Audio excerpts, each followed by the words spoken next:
the earlier phases of an event, small fluctuations in the nature of a player's pre-flop range can greatly affect the way that certain scenarios play out across multiple streets post-flop.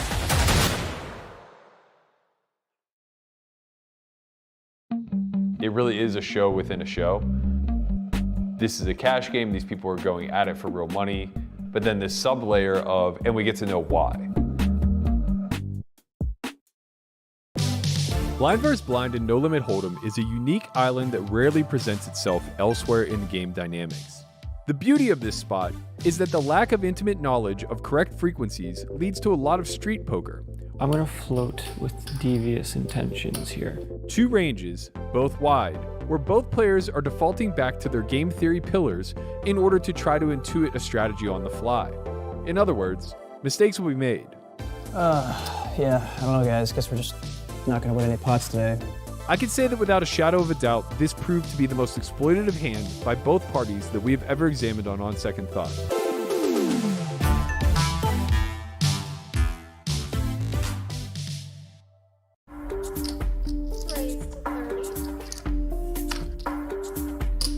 It's actually kind of interesting because my hand could consider fast playing or I could consider flatting. I think I'm usually behind if all the money goes in. I think his range is going to contain quite a bit of ace-x, so I'm going to start with a small bet.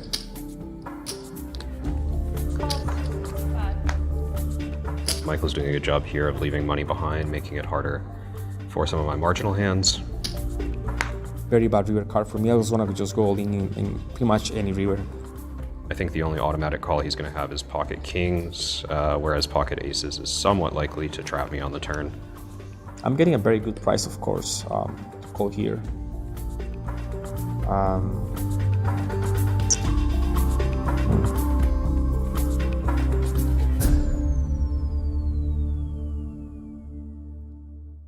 He must have felt a little something. A little bit of love, a little bit of yinzer, as I should say, shine. He got a shout out on the Pat McAfee show today. Man, he did. Let's roll that clip. Yep, there we go. So let's find this photo, so then we can try to read body language, which we are not credited to do so. No. We are not. Are we not? Well, I What do you mean? That's the thing. Who is better at it? Probably professionals. There's people that go to school for that stuff. Body Poker language. players probably pretty good. Yeah. Oh yeah, poker. Matt Berkey, Pittsburgh professional poker player. He's probably good, better at Quantico. Anyone who goes to Quantico? Helmuth. Yeah, Quantico. No, Helmuth has been reading body language for a long time. Wow. Pretty cool. He got it. He's made it. He got Pretty that. cool. First he got the follow, and then he got a tweet from McAfee, and now he gets a shout out on the actual podcast itself. Yo, he's probably on cloud nine. I'll be honest with you. He's not even on the pod anymore. He's like, I'm out. I made it. That's done. Then shut it down. I'll be That's all honest with this you. I was think for. this is Berkey's exit. Like That's all he's this done. was- No, that was all this was for. No, The whole thing. no, He in created general. this whole thing Like in for general, that. I think he's done. I think he's just gonna go Bud back to Light? Pittsburgh. Listen. No, I think he's going back to Pittsburgh. He's Berkey's a told me living this. legend. Never meet your heroes, Berkey. You've told me this many right. times. Yep. And now you're on the verge. Yeah. And you're going to be highly disappointed, and I'll see you here next week. You're going to be fine. Do you know what Berkey is like in his Pittsburgh fucking fantasy football league right now? He is king. He is getting blown up left and right. He can go back to fucking Pittsburgh and just, he can just play 1-2 and just like live his life. How many times do you think Berkey hit that on replay? Matt Berkey. Matt Berkey.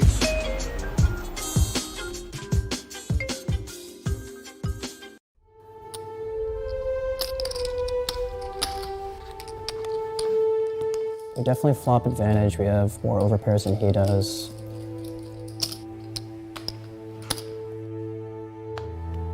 I think we just keep going for value and size up for the river shove. Go. Check. I mean, this is just exactly what we set up. We're all in. So the question is, do we slow roll them for the camera or not? How much is it? 780.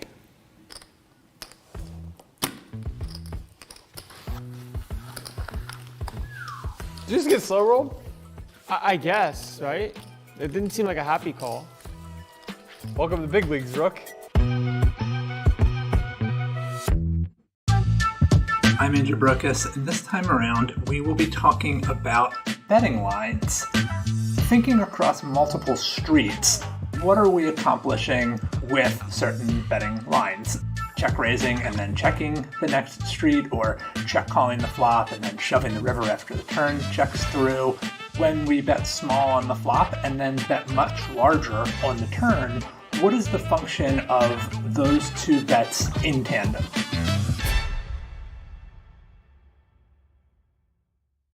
How's it going, nerds and brainiacs?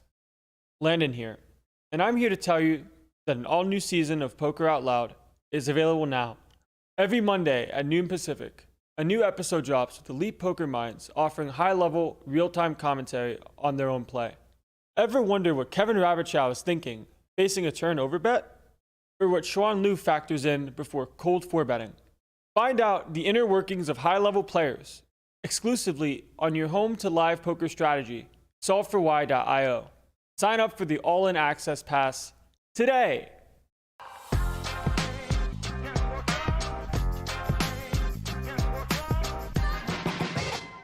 Matt Berkey is my hero and savior. With conviction. We do have a Poker Out Loud Academy coming up. It's going to be a 4-day long academy, a little bit different structure than what you've seen before from us. You'll get 2 full sessions playing Poker Out Loud style format where you are asked to speak your thoughts in real time whenever it's your turn to take action. The other 2 days will be spent studying theory, the principles on day 1 and the mechanics on day 2. Brought to you by the Solve for Why coaching crew, including myself, Matt Hunt, Christian Soto, Chris Konvalinka, and Landon Tice. If you've always had dreams of playing Poker Out Loud, this is your opportunity.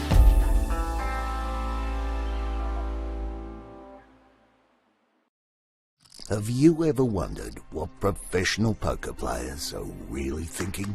Interesting spot here.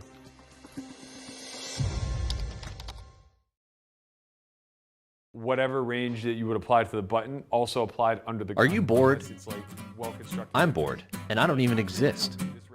Studying poker does not have to be so tedious. Through simple and entertaining whiteboard animation, we can teach you the ins and outs of becoming a profitable player. And whether it's poker, fitness, or fighting a bear, knowing where to begin can be overwhelming. You need guidance. You need a trainer. Quick Studies is broken down into 6 courses, each building upon the last so that the concepts are clear, consistent, and accessible. Why suffer through the noise of a million different sources when you could stick to a streamlined path and level up at your own pace? And you know what the best part is? It's free.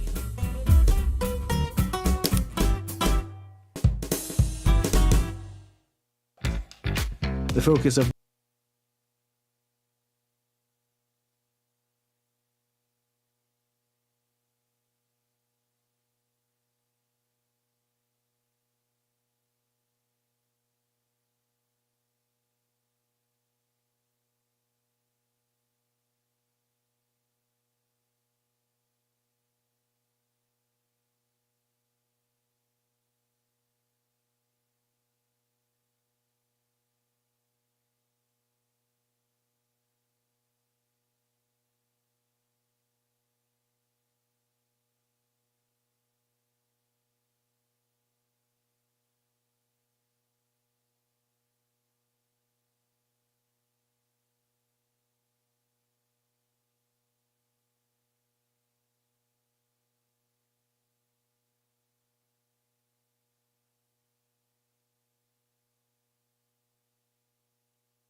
Oh, hi, team. Hi there. You're not going to like the first 5 minutes of this stream. I forgot to switch out the mic cord. Ay, ay, ay. What would a Sunday be without some technical difficulties on my behalf? This is just how we do it. As I was saying, welcome to the 6th and final Sunday stream of the WPT Global satellite giveaway. We're out here. They're giving away 8 seats. As I mentioned, which you couldn't hear earlier, we have 56 entries right now. They need 200 to break even, so they are overlaying 6 seats. If you're in a WPT Global territory, I can't suggest enough for you to get in here. It's just literally free money. The second you sign up, you basically have an ROI. And that's pretty rare in today's game. So definitely get out there. Big shout out to all the nerds and brainiacs who've been supporting us all along, who are going to tolerate the 5 minutes of me talking without any sound. I appreciate you all. Eric Comp, Frank, I am going to butcher your name, but I'm going to try it. Frank Busarello, fellow Pazan, you know. I don't think I got it, actually. I think I messed it up bad, but feel free to correct me in chat. Will Huggins, guy from Montana, Ragnar Overby, my man Connie sitting right next to me here in the office. He's on the grind as well. Joe Clip. Is it Joe Clip or Joe Sip? I can't tell. Joe Sip, I think. Zach Sprague, Moorhead, guy from Montana. I think I already shouted you out. You get another one. That's fine. No big deal. My man Jamin's in the chat. We're going to keep him away from us today. The satellite monster almost won double digits. He almost did what I claimed I was going to do. Him and Amanda really out here winning their unfair share, so to speak.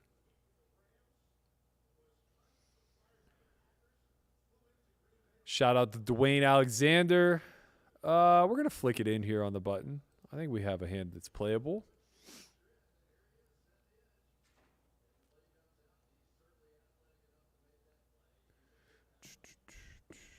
Okay, pretty good flop. Above average, I would say. Second pair and a gut shot.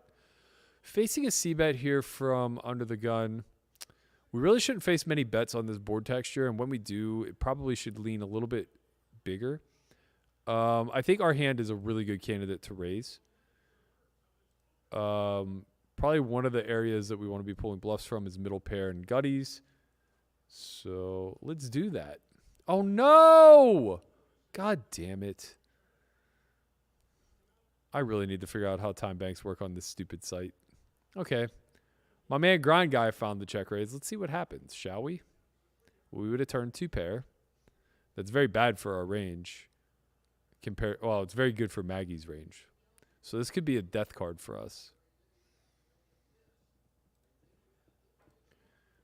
It's a good sizing. I expect Grind Guy to have a lot of 9x here. Just going to have to play call. This should go check whenever Maggie doesn't have ace king or a good bluff candidate like king 10.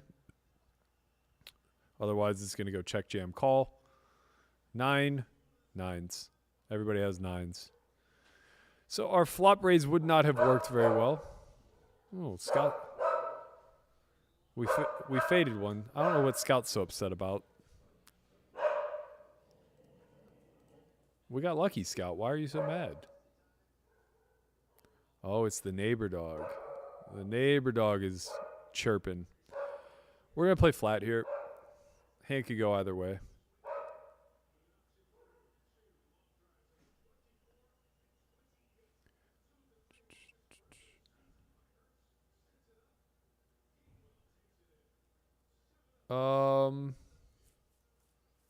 Again, this is a texture we really shouldn't face a C-bet on very often. And again, we have a pretty good bluffing candidate, considering we block King-Jack suited. We're just going to put in a small raise. When we get called, we're just going to check back a lot of turns. Oh, okay. All right, the old bet 3-bet. You're going to win that one, big guy. Well done. If you had a good hand, I was probably drawing dead. They're getting sticky out here in the streets, man. They're getting sticky.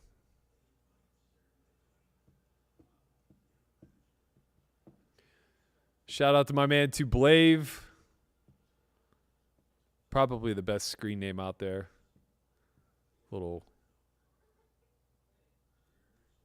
Princess Bride reference. All right, here's very dry board versus small blind. Not a lot of King X in that flatting range, but some. Most of which will dominate. There'll be some King 9 in there, some King 8, King 7 suited. Now we're in a little bit more of a peculiar spot. I actually think we can kind of play check back here because he's going to have a lot of pocket pairs that just have to fold to a second barrel. We block the 10 of spades, so it's not like he has Jack 10 or Queen 10 of spades, things like that. So I think we can play check back and bluff catch river.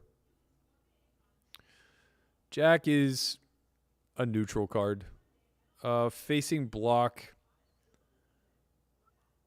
How thin can we get here? This might be greedy, but I was running out of time, so I didn't really have a lot of time to think it through. We're basically targeting a jack there. But having the 10 is very nice. It allows us to get a little bit thinner for value as we block Queen 10. Might have been greedy, though. He snap folded, so I'm guessing he just had a whole lot of nothing. Sean, you cannot play in the U.S., unfortunately. You have to be in one of the territories that Global Poker services. I'm able to play because I'm an ambassador, and I have to give away my winnings. So technically, I'm not playing for anything. It's a free roll for you all, to be quite honest. Are you getting sound yet? Yeah, I think you're getting sound now. That's good. What up, Cake Sesh? Let's get it popping indeed. Shout out to everybody who's watching and who's been watching Sunday after Sunday. If you haven't already, please like, subscribe. Check out the page. So Frank says it's pronounced bus, car, Ello. Buscarello.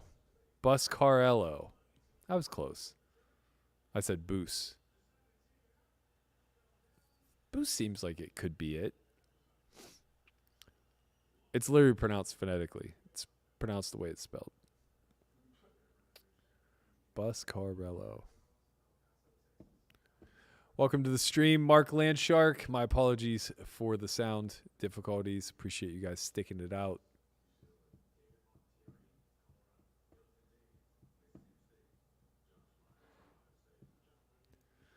I don't know, man. I think we might win a seat today. I think we just might do it.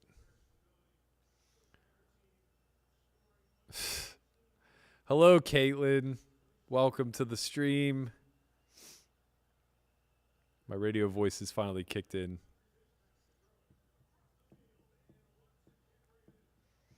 Yeah, I struggle with the time bank. I guess it automatically... So I think whether it's automatic or not is whether you make it blue or not. And I lost my time bank initially because I didn't realize the tournament had started yet. So I just banked out my first hand. Wait, is Joe Sip Jersey Joe? Jersey Joe in the building, baby. Let's get it. Welcome to the Nerds and Brainiacs, sir.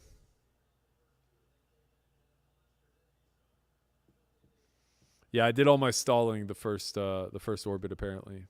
We'll get it out of the way. I don't have it in me to do it around the bubble. I do have a little bit of WSOP action going on as well. So if the unforeseeable should happen in this satellite and we die, I am still in the 100K guarantee over on the WSOP. We're doing okay. We have like 2 starting stacks. And then there's a 50K guarantee, 1K, the one that I final tabled last week, got third in. That will begin in half hour. I'll probably make a decision if I'm going to even reg it at all, depending on how deep I get in this satellite. We'll see. Oh, Jamin reminded me. You can go to custom settings and change it to big blinds, which I greatly appreciate. Custom big blinds. There we go. Okay. What bet sizes do we have? We have quarter pot, half pot, 3/4 pot, and over bet. We don't really need the half pot, but okay, fine. Okay, fine. I'm with it. Frank said just got from Vegas, wasn't feeling the new poker room at Bally's called the Horseshoe. I heard good things, man. I heard it's pretty nice. Brandon Flowers says, why is it blurry? I can barely see the cards. You have to change your settings to allow for the highest 1080p. Shout out to my man Zach Sprague, donating 1 membership. He said, hook it up with a ticket when I final table. I'll buy all the OnlyFriends into 2023 Maine. Let's fucking go, dude. Let's go. I can't rig the contest so that you win the ticket, but after that gesture, I'm rooting for you.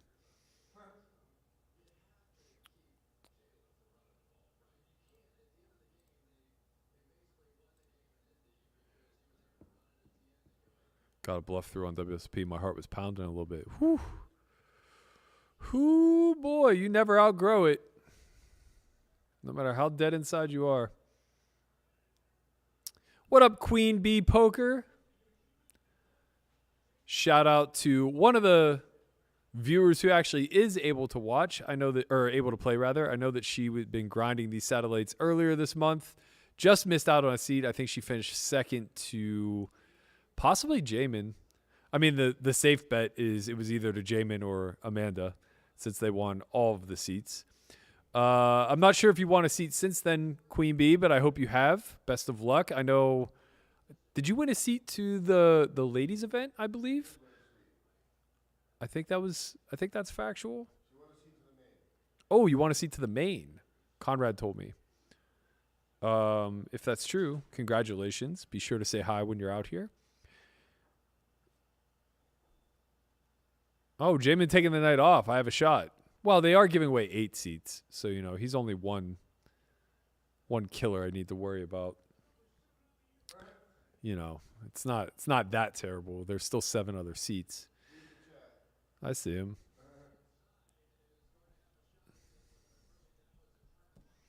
Yo, stop flirting in my chat, Jamin. You and Caitlin, you guys getting a little out of line here. Just because you're 50 now doesn't mean you get to be a dirty old man. Actually, that's exactly what it means, I think. I think you exclusively get the pass.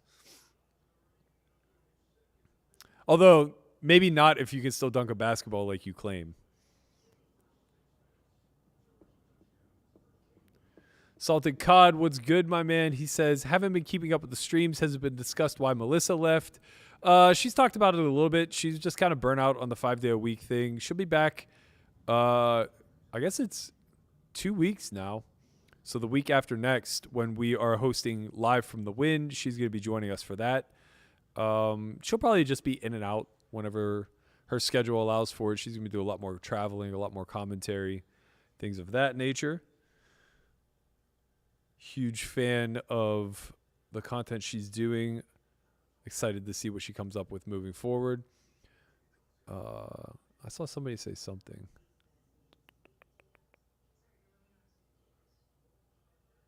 Nope.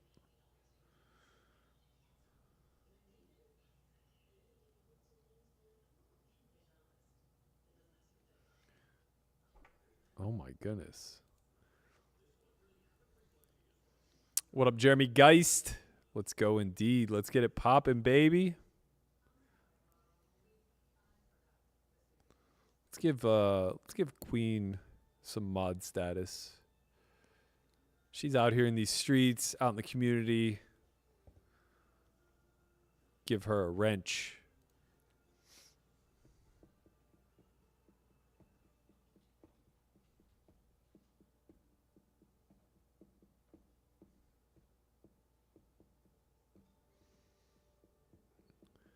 Jersey Joe, is this true? You owe Poppy some cash? 5 big ones? Is that $5 or $500? Where I'm from, 5 big ones is $5.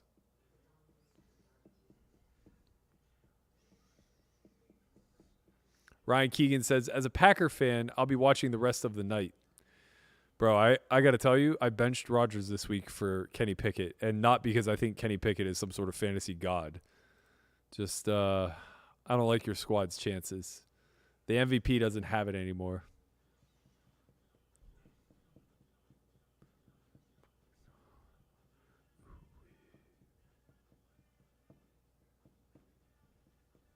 I guess I should bring the game up.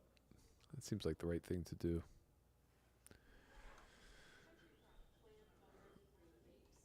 Speaking of burnout, I have to tell you guys, if I'm being completely honest, I'm building December's course, which, as you know, December is next week. So clearly I'm behind, and that just is the case. Like, it probably won't come out until around Christmas, where usually we try to get them out the first week of this of each month.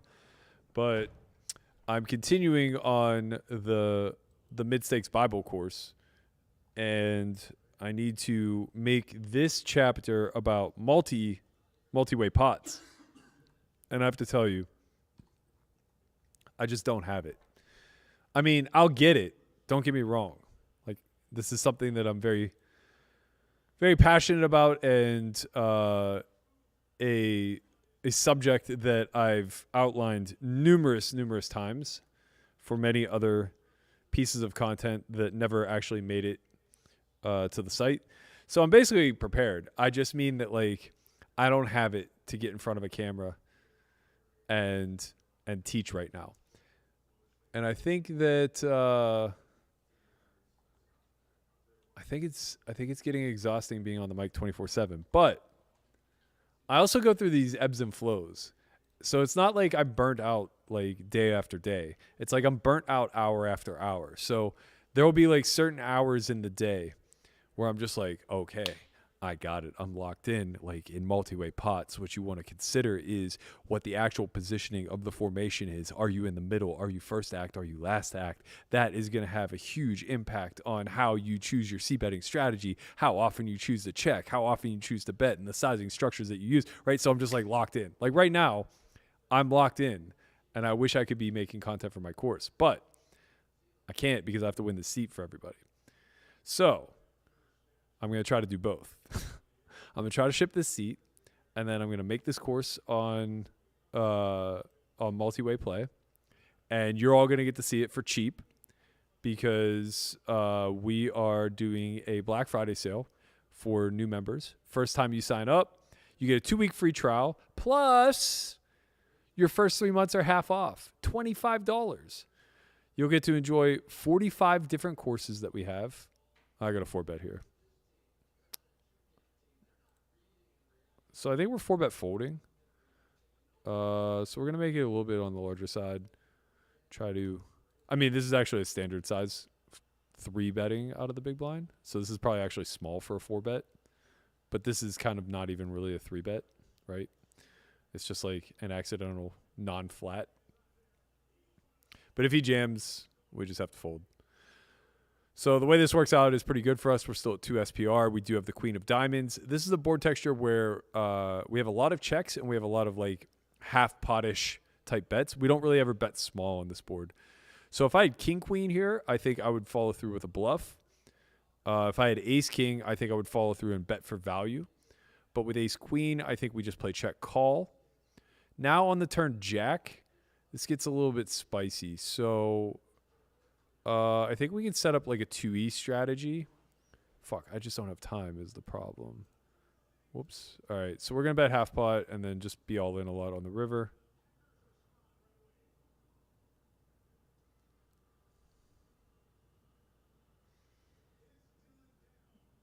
I actually don't expect a lot of folds on this card. He's going to have a lot of equity. We just basically fold out under pairs like 9s, 8s, 7s.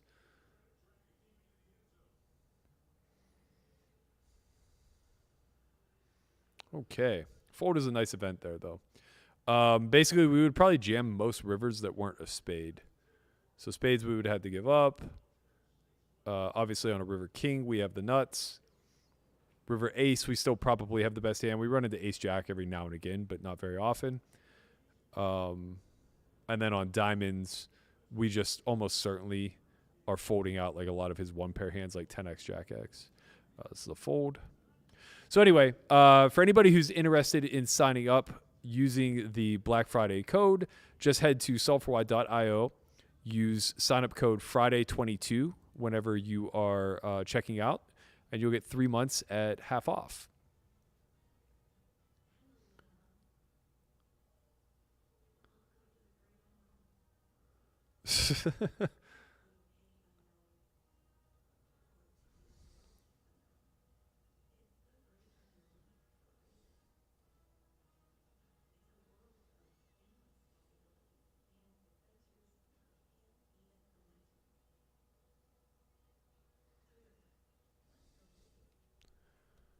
All right, let me get caught up in the chat. Gabe Nagy says, Berkey, you got to win. I need the ticket. A lot of people need the ticket. Charlie Hennies, let's get it popping. Get that terrible towel up in the chat. Let's fucking go, baby. I did mod you, Queen Poker. Respect to the OGs, you know? You've been around out here grinding in the streets. You're coming to play the event. Let's go. Oh, you lost to Jeff Platt. That's heartbreaking. That's devastating. Very unlucky. I hate Conrad. He says such dumb things in my chat.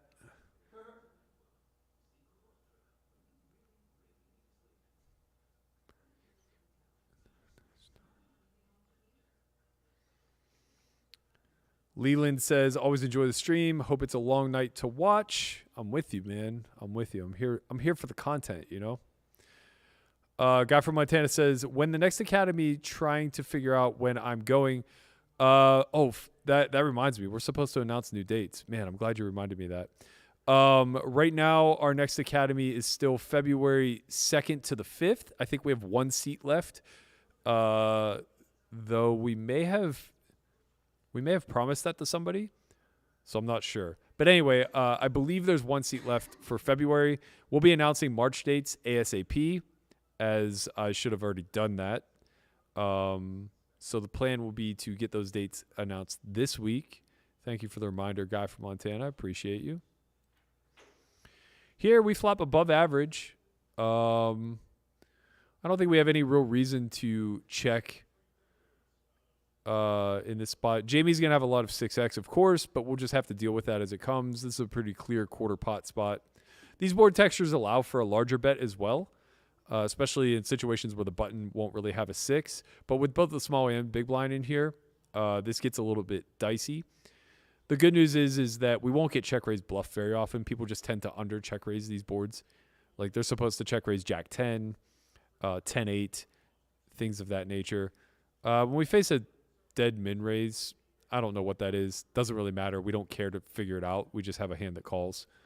No reason to ever 3-bet. We can call a turd bet as well, so this is pretty easy as is. 10's not great. 7-8 completes. This is the kind of card where if he should lead for like 3/4 pot, we might have to start folding. Anything less than 3/4, though, we'll be calling. So if he bets half pot, we have a very clear call. But this should smash his check raise range if he didn't use such a small size. He should have 6X. He should have 7-8. He should have a lot of 10X, like 10-9, Jack 10. We do have a clear call. Obviously, we can still fill up on a 9. And now we fold to any bet.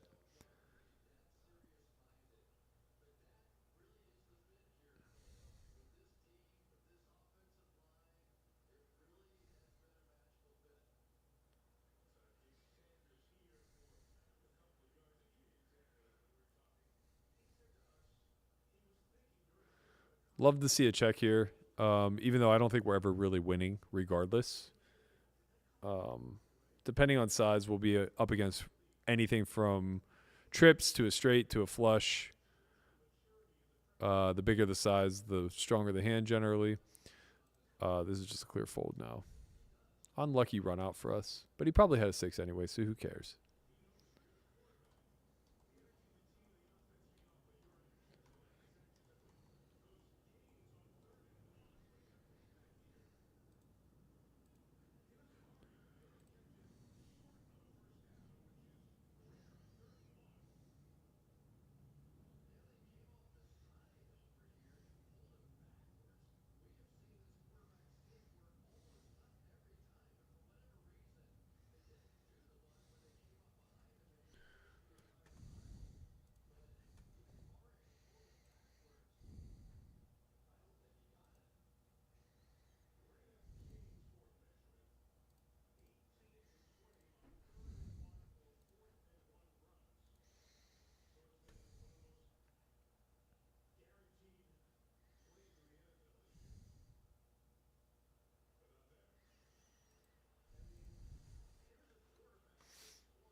Who out there's watching the Sunday Night Football game?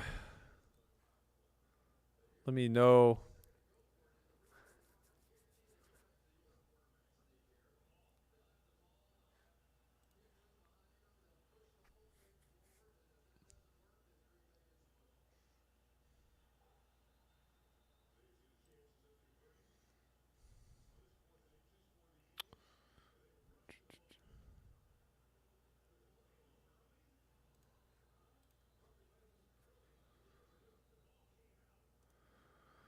Got some notables at our table. Jamie Kerstetter. We have Vanessa Cade. That's Niffler, sorry.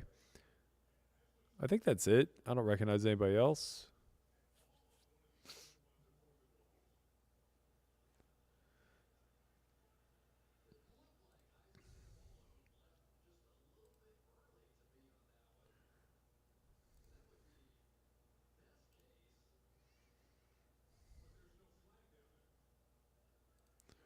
Shout out to young Landon. He just mid-cashed the WPT in Florida. Busted shortly thereafter.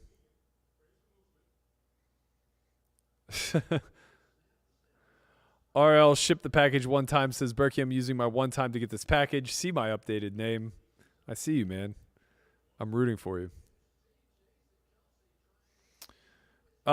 Vanessa did already win a package, but you can win multiple.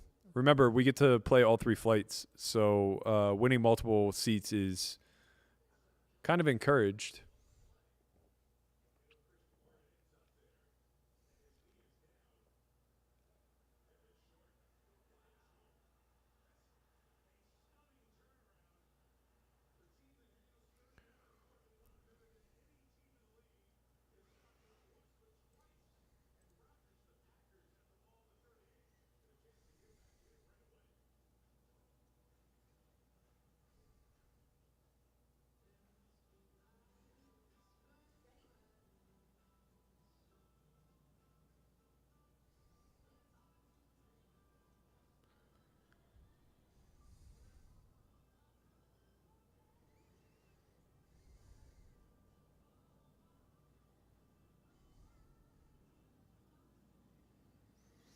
All right, that's going to take us into the break.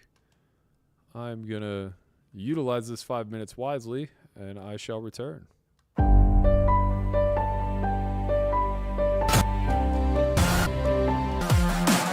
The majority of commercially available sims don't take into account one major part of the equation for tournament poker, and that is ICM. Using a software tool called Hold'em Resources Calculator, I'm going to be able to analyze a variety of tournament situations to examine the effect that ICM has on particularly pre-flop, but also to some extent post-flop ranges. Obviously, the closer we get to the end of a tournament, the more significant the variation in the value of decisions. But even in the earlier phases of an event, small fluctuations in the nature of a player's pre-flop range can greatly affect the way that certain scenarios play out across multiple streets post-flop.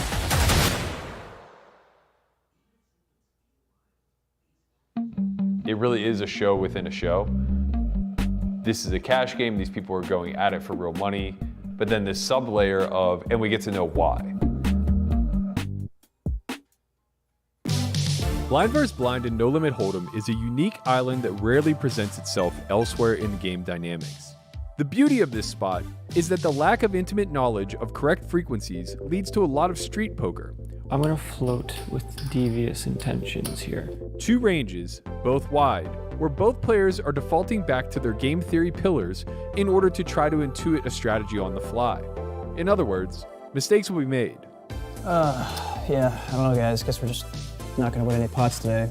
I can say that without a shadow of a doubt, this proved to be the most exploitative hand by both parties that we have ever examined on second thought.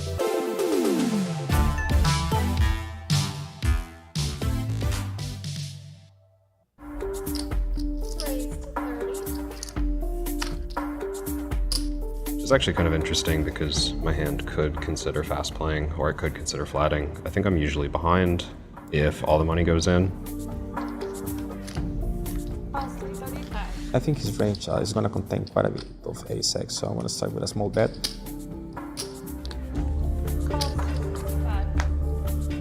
Michael's doing a good job here of leaving money behind, making it harder for some of my marginal hands. very bad river card for me. I was gonna just go all in pretty much any river. I think the only automatic call he's going to have is pocket kings, whereas pocket aces is somewhat likely to trap me on the turn. I'm getting a very good price, of course, to call here.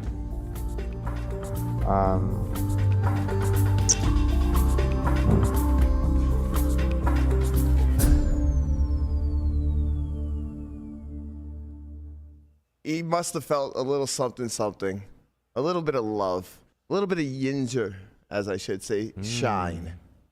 He got a shout out on the Pat McAfee show today. Man, he did. Let's roll that clip. Yep, there we go. So let's find this photo, so then we can try to read body language, which we are not credited to do so. No. We are not. Are we not? Well, I What do you mean, mean? that's the thing. Who is better at it? Probably professionals. There's people that go to school for that stuff. body Poker language. players probably pretty good. Yeah. Oh yeah, poker. Matt Berkey, Pittsburgh professional poker player. He's probably good, better at Quantico. Anyone who goes to Quantico? Helmuth. Yeah, Quantico? No, Helmuth has been reading body language for a long Helmuth. time. Huh? Wow.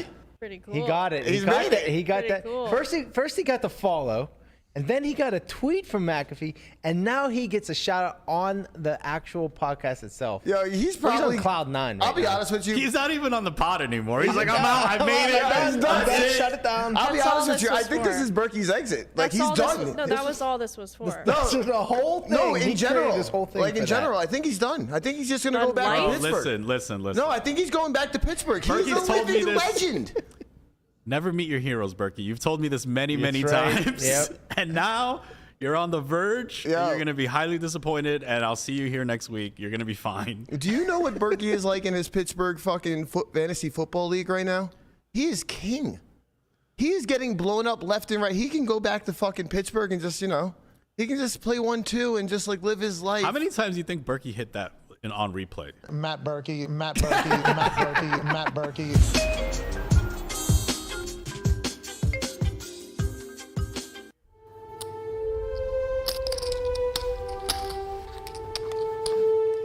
We definitely flop advantage. We have more overpairs than he does.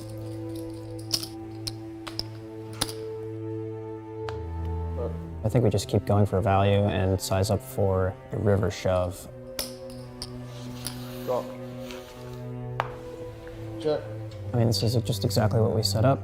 We're all in. So the question is, do we slow roll them for the camera or not? How much is it? 780.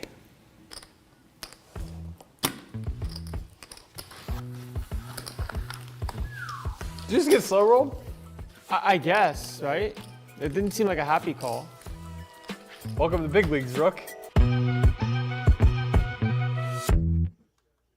All right, we are back, and we just turned a full house. You love to see it. We opened under the gun, got called by the button, check called the flop. I believe we just have a call again.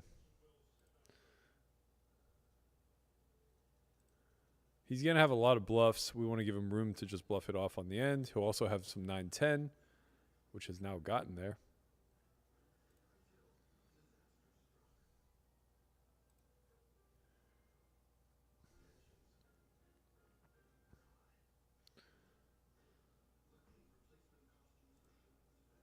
Oh no, I forgot to jam. I thought he put me all in. Ah. Oh, he went all in. I see. That's why. I was going to say, I didn't even have the option. Very unlucky for him. Very unlucky. Little loose pre. Calling it under the gun open with ace-8 off.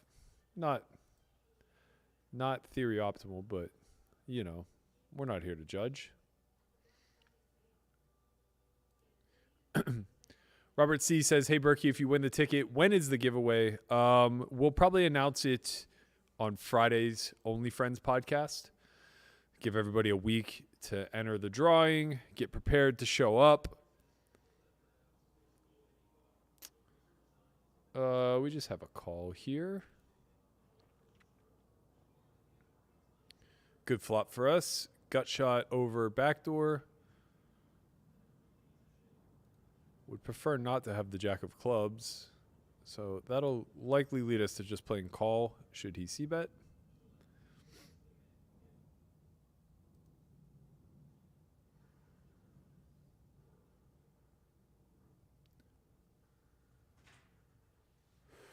Okay, one blind, I'm a lot more inclined to just raise. I think we just have to. We could be falling for a trap here, but so be it.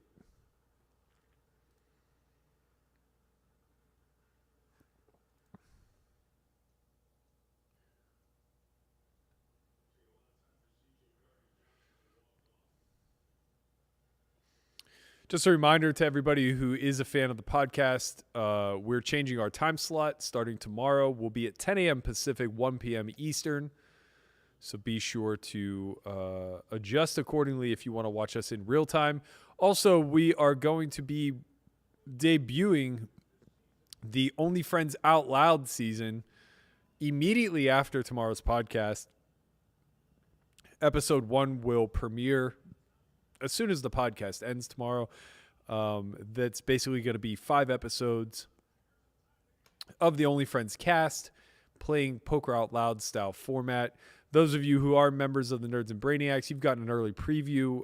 You should have already seen episode 1 up. I think our hand's strong enough to just jam. Episode 1 and 2 are already up. Episode 3 will be up for you tomorrow. We're dead. That's unlucky.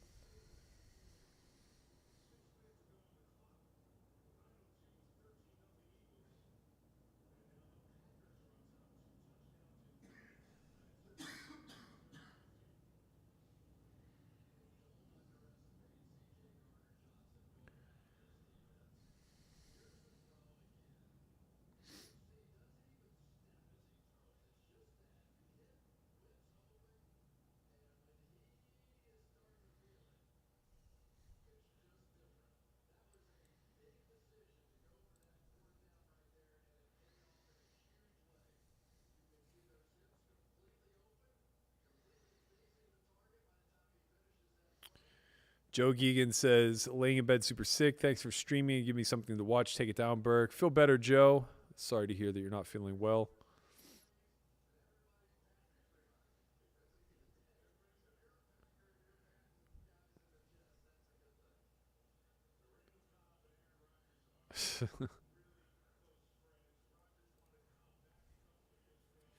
Mary Pete says, to be honest, I'm surprised this whole break isn't the McAfee clip on repeat.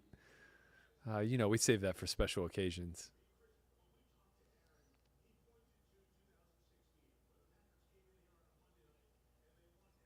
Green Bay takes the lead. What is going on here?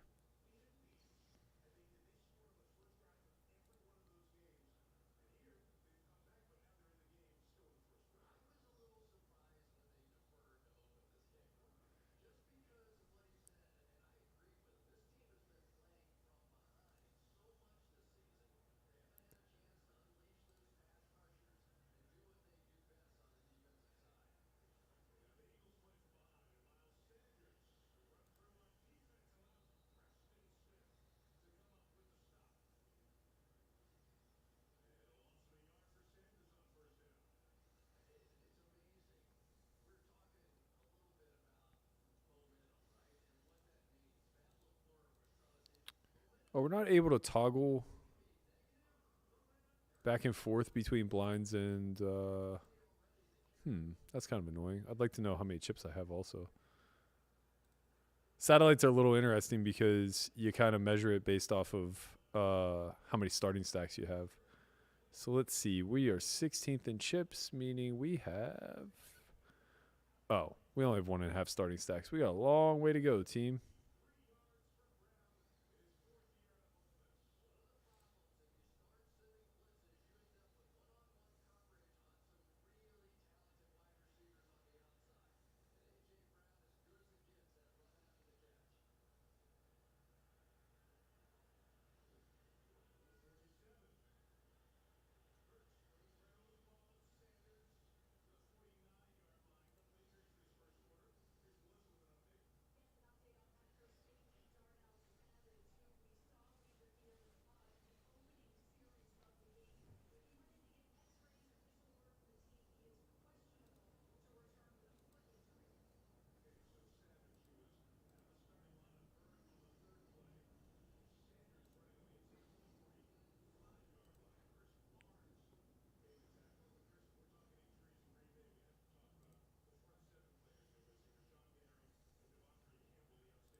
This seems playable.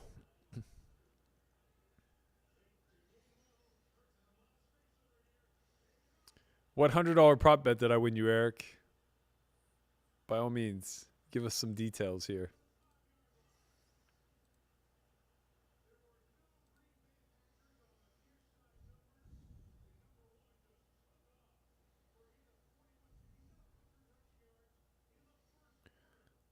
Not the best flop for deuces, but not the worst. I don't think we have a C bet. We probably just have a give up here. Maybe we can check call one, depending what size he chooses. That's going to be too big for us to check call, though.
Okay.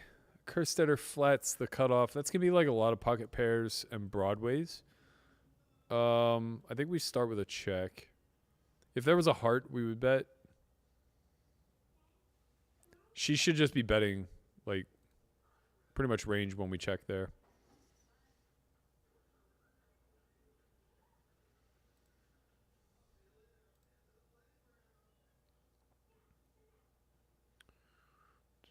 I definitely whale it up in the season of Only Friends Out Loud. Really get after it.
Eights are good. We'll be 3-betting. Basically anything from cutoff on. We were probably just going to 3-bet. We'll be all in versus Doki. Pretty much. I mean, we won't jam if he limps, I don't think. We'll just induce. But yeah, we'll shove over top of any open, of course.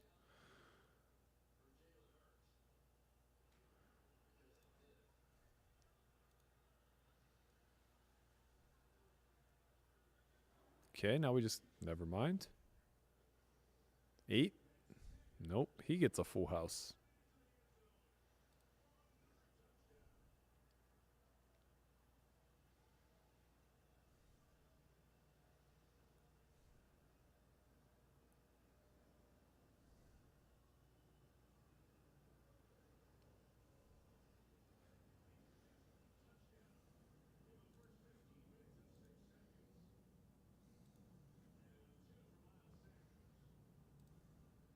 Just a fold.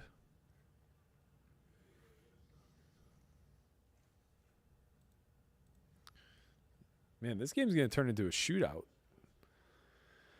Maybe I shouldn't have benched Rodgers. It's not going to matter. My team couldn't win this week no matter what I did, but here we are.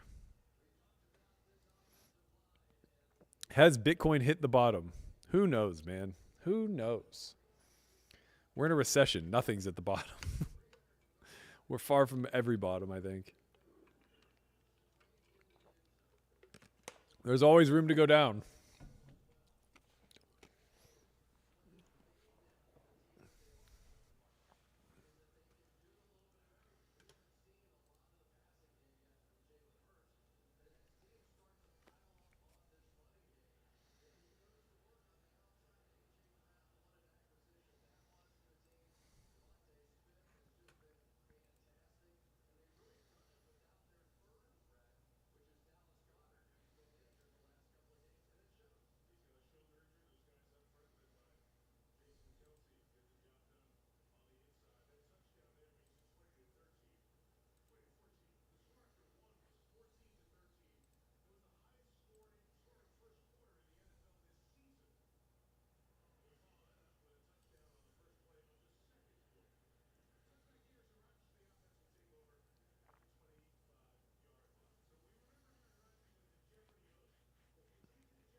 What do we got for entries so far?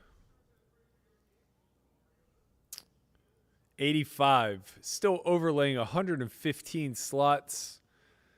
That's something in the neighborhood of 4 1/4 seats. It's a lot.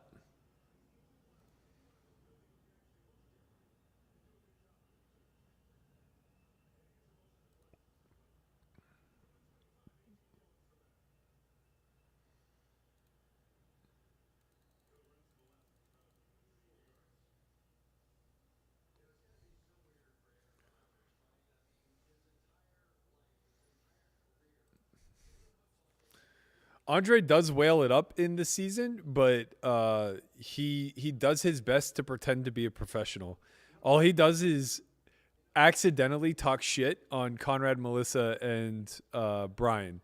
Basically, every time that he says something, he just goes, well, I'm in a really good spot because Berkey and Christian have folded.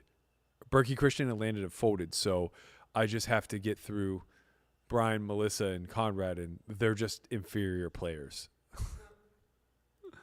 It's just, it's 25 minutes of him just doing that every episode.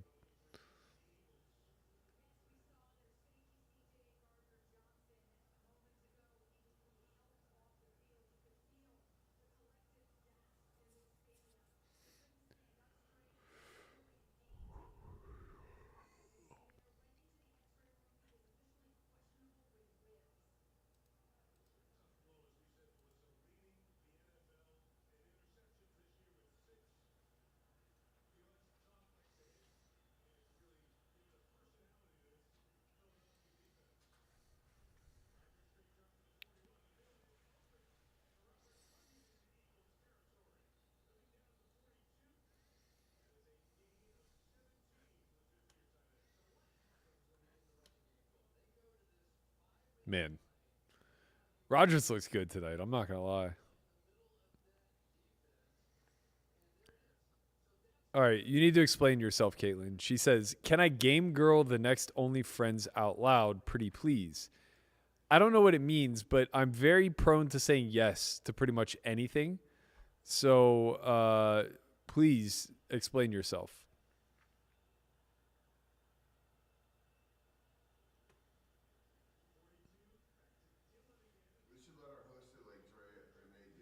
That'd be funny.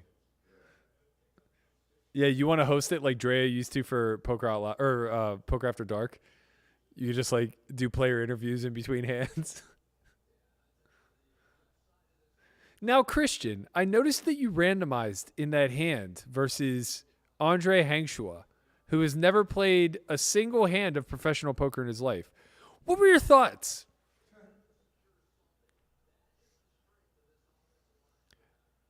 In all actuality, you should just play and I should be the sideline host.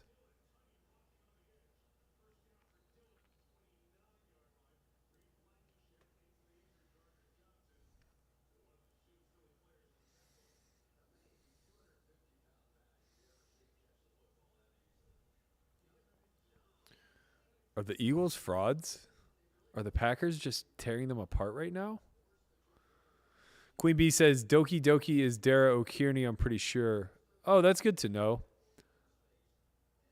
I wonder if he just had a hand to raise blind versus blind, because generally, like, you'll play a lot of limps from the small blind, but he opened both times we were blind versus blind.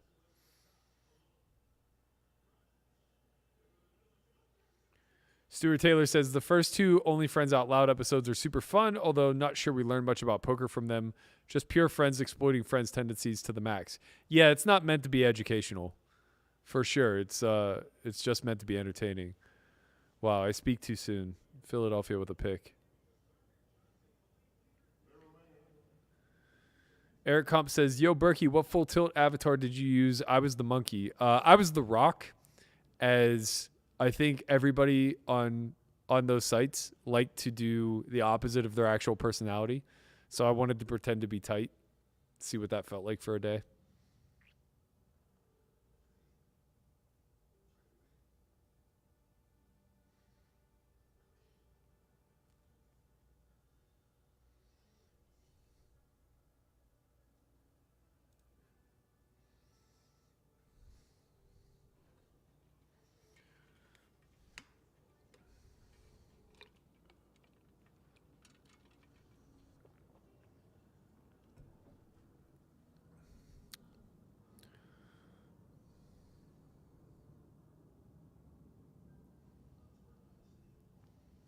Yeah, this is very strange if this is Dara. This isn't really a common blind versus blind strategy to just have pure opens. I'm at bottom here, so I just get the fold. But the general strategy blind versus blind is to be playing like 85% limp, 15% opens. But I mean, it's possible Dara just is studied into something different, or maybe the strategy changes in satellites. That's completely feasible. I don't know shit about satellites.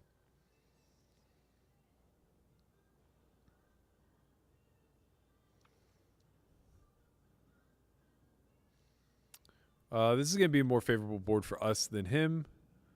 So we're going to start with a half pot bet in spite of the fact that we have nothing. And we win.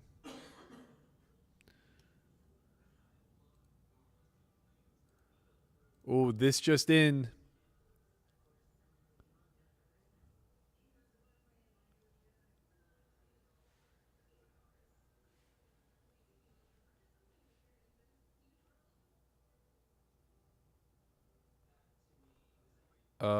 This just in. Veronica and Deeb going at it on Twitter. Not even sure what that means, but let's take a look. Let's get a live look in.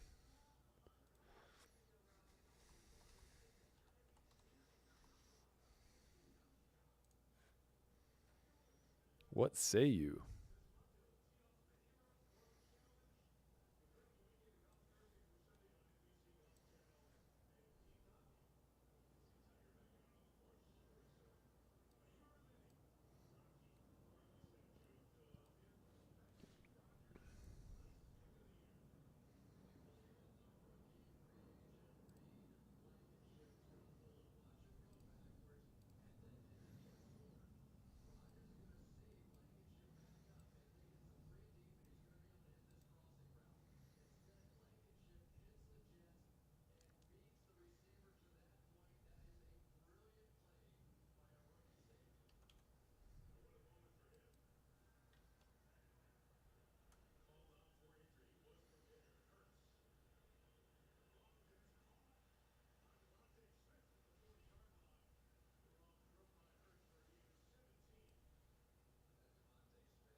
Just a fold.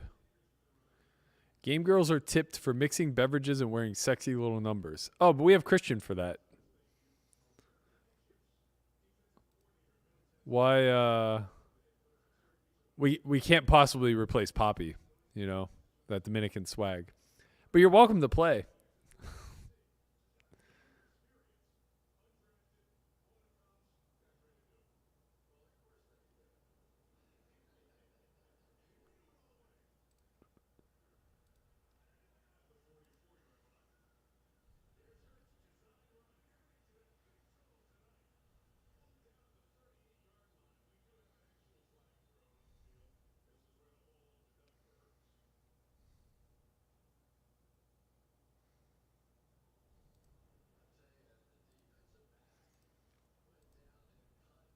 Damn it. I keep losing my stupid thing. So dumb.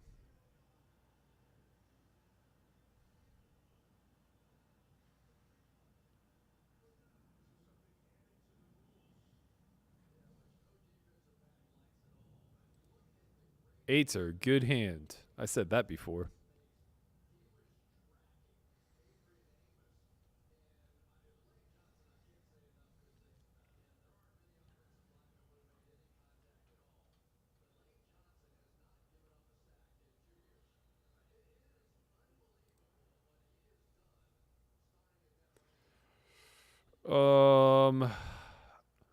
We don't love it, but I think we just got to rip here. We're too early to play flat. Can't 3-bet call. Kind of no choice.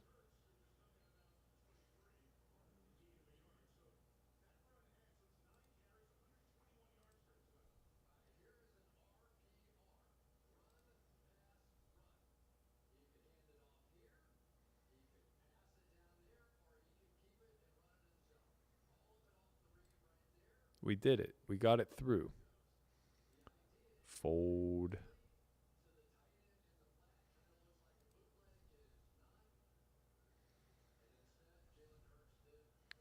My screen name on Full Tilt was, you guessed it, Berkey 11. Very original. I was Luckbox 11 when it first opened, and then my account went dormant and got closed. Also, I think John Jawanda was Luckbox some number on there as well. So I got to recreate an account with just my name.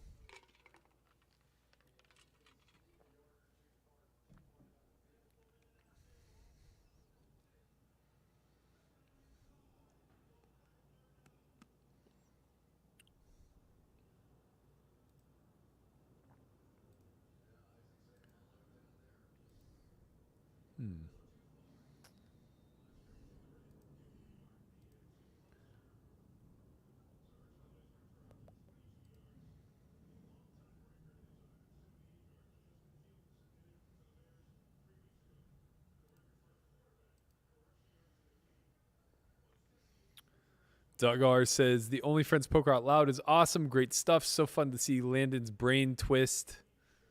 Thank you, Doug. Appreciate you.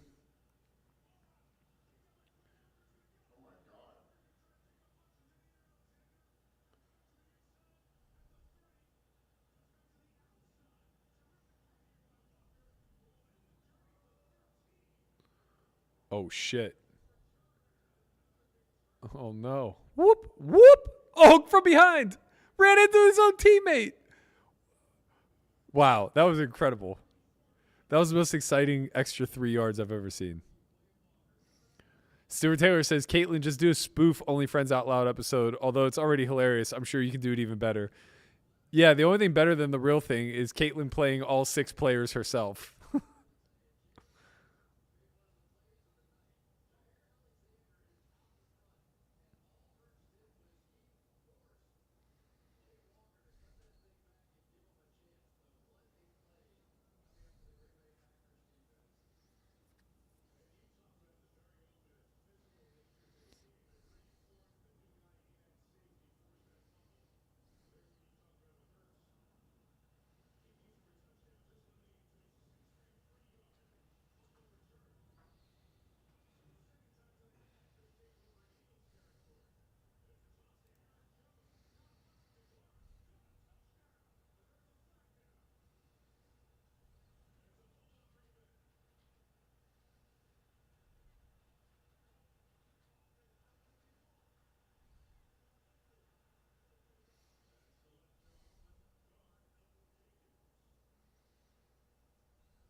This is loose.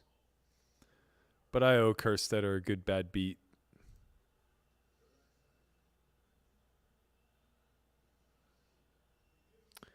Deeb definitely just gets bored and picks fights on Twitter. I think my hand's just going to play call. It could check raise. We like to use bottom pairs a lot as check raises, especially with 3 to a wheel. This is probably a really good check raise candidate, but Kerstetter is just not going to believe me. And then we're left kind of naked on this turn card.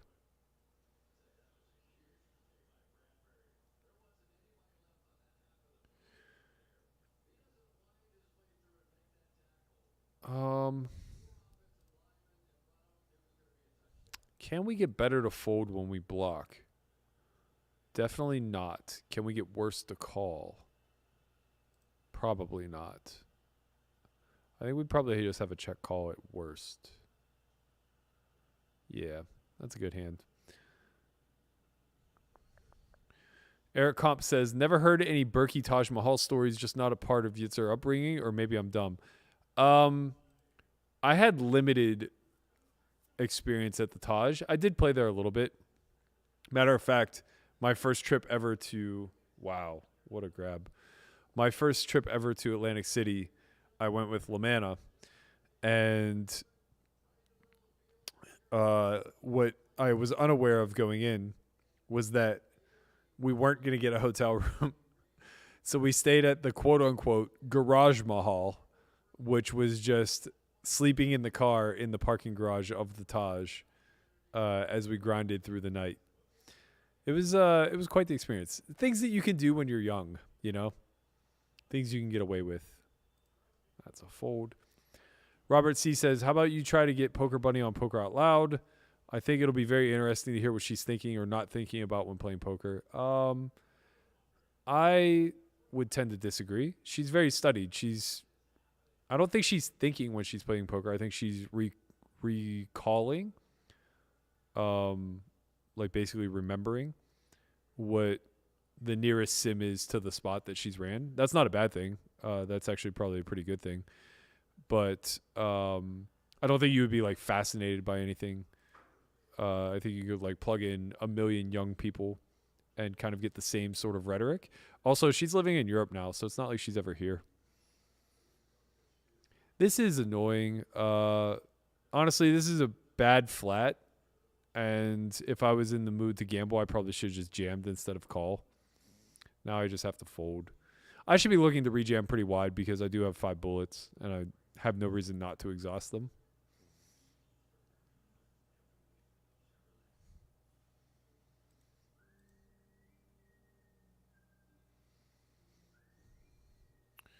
I want to be with you again.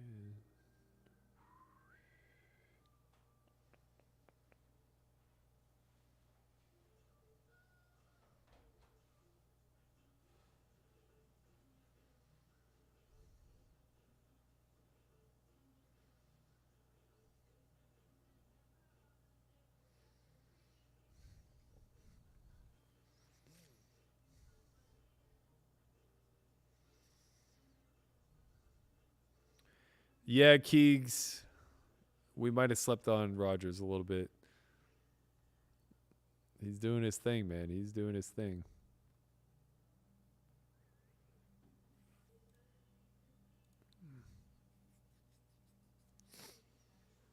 How much time do we have to be re-entering here?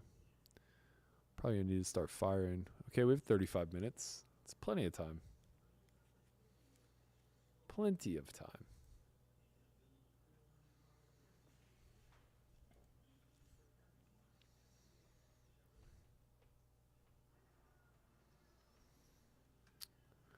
This is going to be good enough.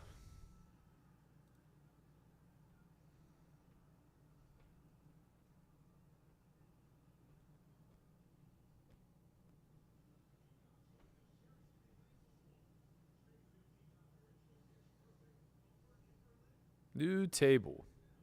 And the button. Nope, and the big blind. Lone big blind. Oh, I'm heads up, though. It's just me and Ashley. We're the only two who are dealt in. Okay, go for it. Let's go. Yeah. Stuff it. Hold.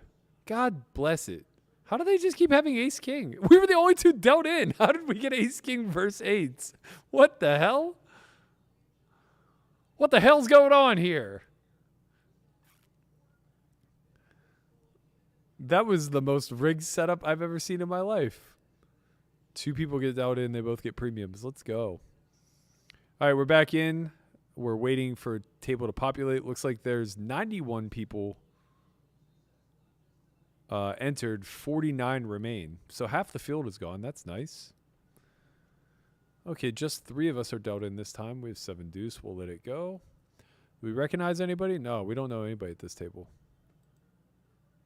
I have a feeling there's going to be a lot of max late reggers coming in here. Leonardo Song, thank you so much for your coaching. I appreciate you to let me know that 4-2 off is a terrible defend. Thank you. Thank you. That's really meaningful. I actually had no idea prior to saying that. So, humbly, I accept your coaching and want to thank you one more time. No shit, it's a bad defend. I'm gambling, man. I have 6 bullets into a satellite. Like, we just need the chips. Also, it's barely losing.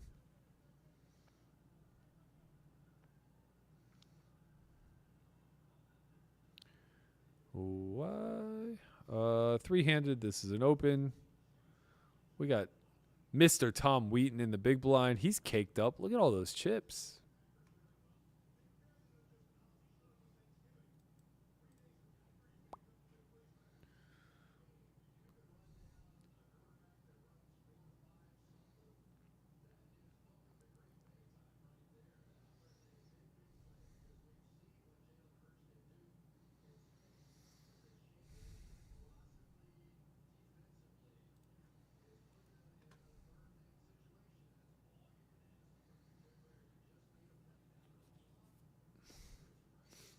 All right, more of the table has been dealt in. That's good news.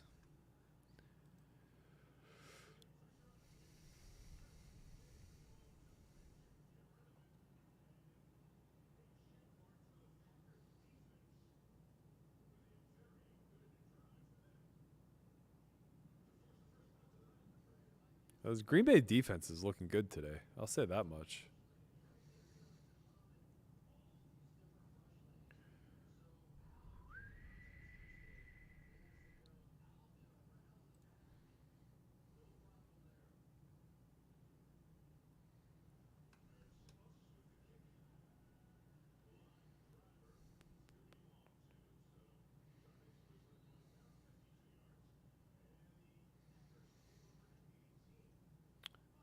This is one of the hands that raises at a low frequency.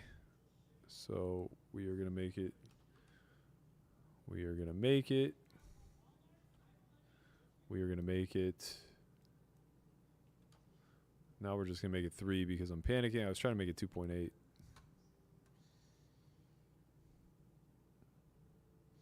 This is a little bit big for our stack, but it leverages nonetheless. The high-lows like to go for the steal because they're not worth that much. They can't limp call, but they do block shoves, which is nice. We do have a path to winning here, I think. So we're going to start with 1 big blind bet.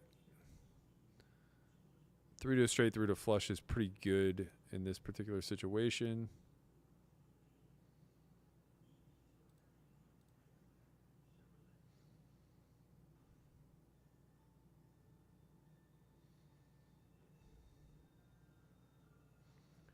That's nice. It's nice to just pick it up.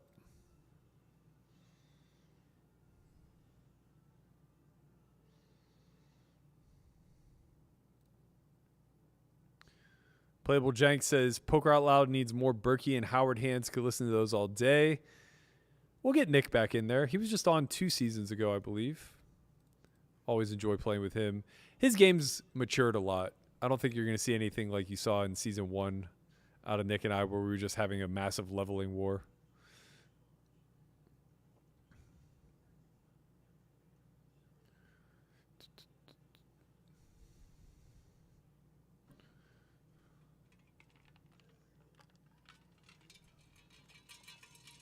Not sure why. I guess that's why. Vaslink should have just jammed to begin with. Ace 6 off. Yeah, I think for 12 blinds, that's probably just a shove. Ooh, we get the button.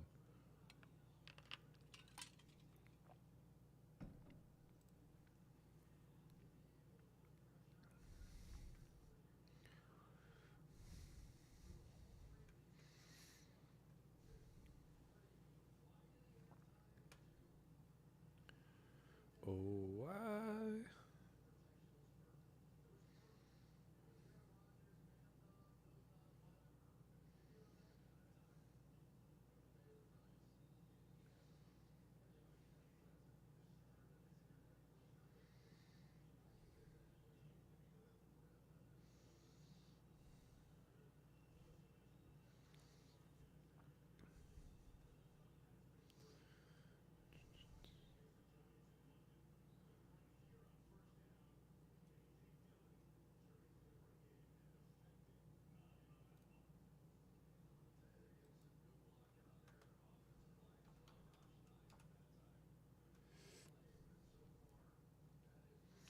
Ethan Jackson says, Burke, what do you recommend doing in order to get involved in the poker realm?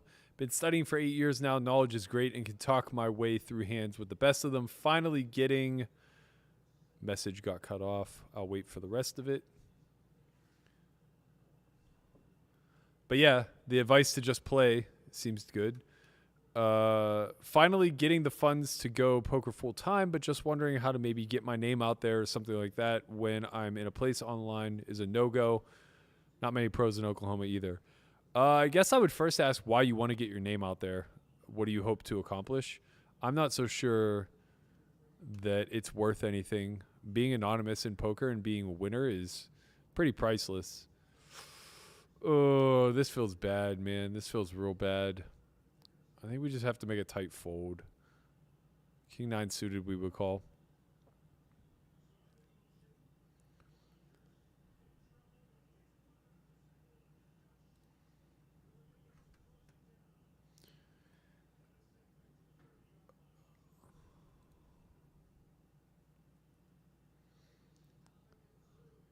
This is debatably a raise call off versus a fold versus an open jam.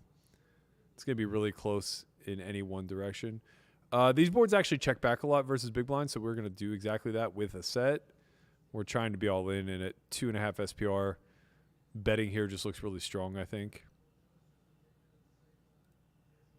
Now we obviously have a clear half pot bet.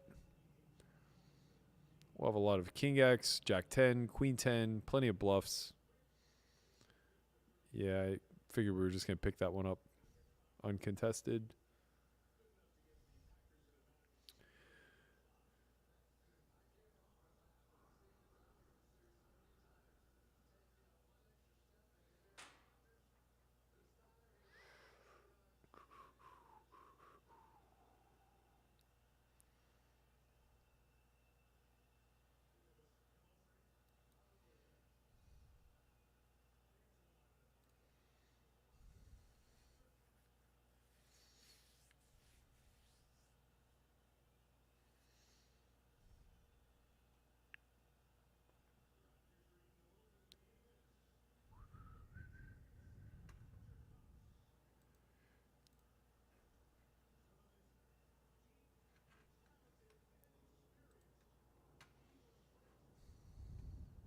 Oh, get swallowed. Get swallowed.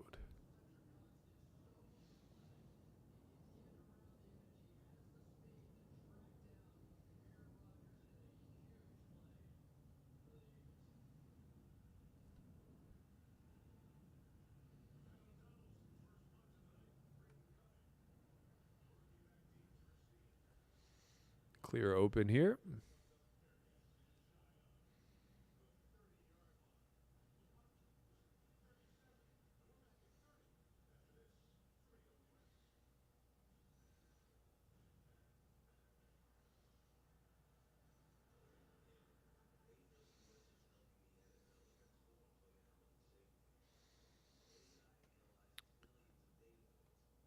We can one big blind this. Getting check raised would suck.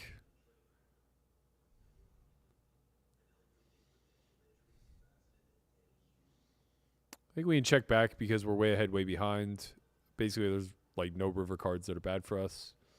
And we don't really want to play an all-in pot, I don't think. So we can bluff catch versus a bet, or we can like go really big if he checks. Something in the neighborhood of 3/4 pot, probably.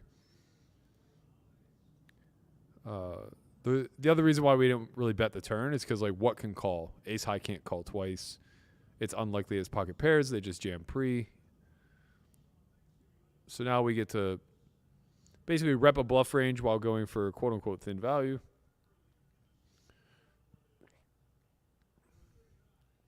Yeah, the season 1 hand versus Nick was it was easily one of the best things that ever came out of Poker Out Loud. Like anytime people were accusing you of faking the hand, I know that we nailed it. Because it wasn't, it was obviously just real. 12.5 big blind shove. I think we have a fold here. Pretty clear. I think we call probably ace 10 plus for sure. Ace 9, ace 8 might be close.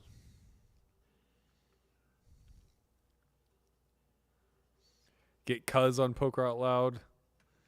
Cuz would be fun.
What up, Jason Birch? Welcome, sir.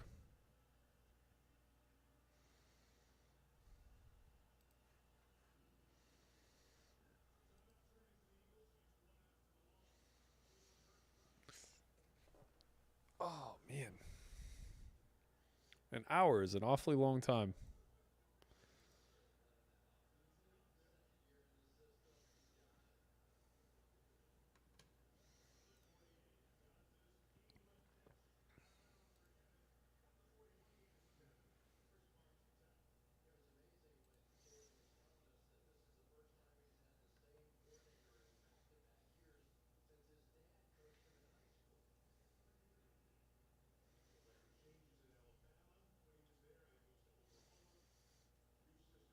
I'm just not folding it.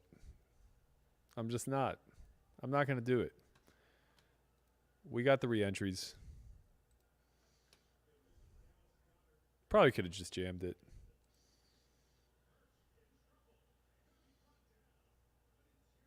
Still not folding it. I trapped him. I trapped him. Nope, I didn't trap him. He trapped me.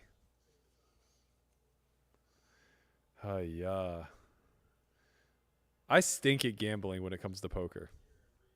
Like, I'm the worst. What up, Poker Matt?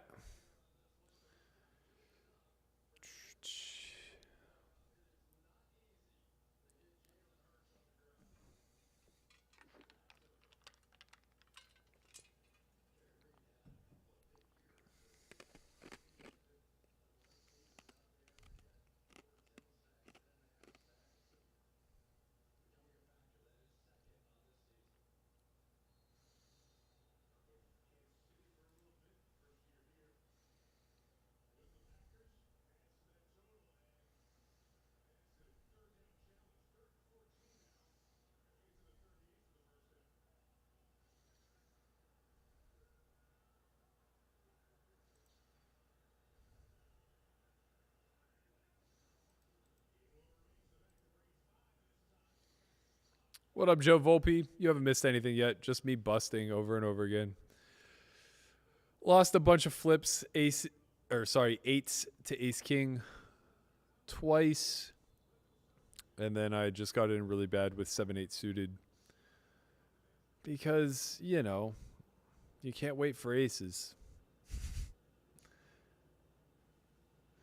Do we get to see you do the cuz dance when you ship this tonight? I can't do the cuz dance. That's the thing. The amount of practice and training I would need is more than I can muster in the next couple of hours.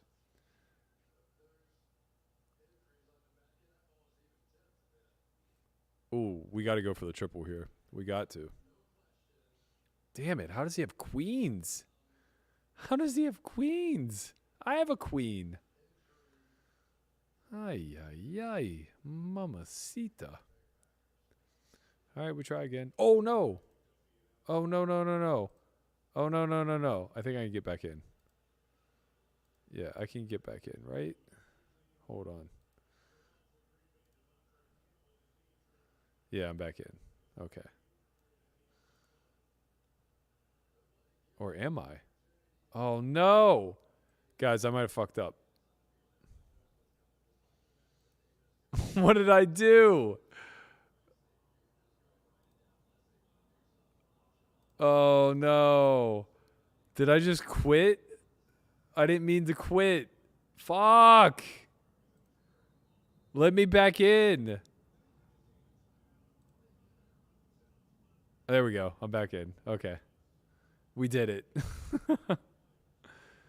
All right. That was a big sweat. We really had to wait for it. Oh, I got to bring the table back up. Hold up. I got you. Ooh, we got ace king first hand. There we go. I should have limped. Let's get trappy, team.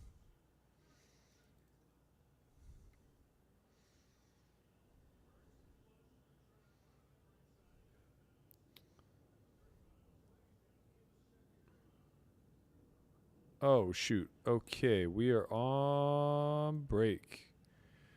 All right. I'm going to take my break. I'll see you soon. Nope.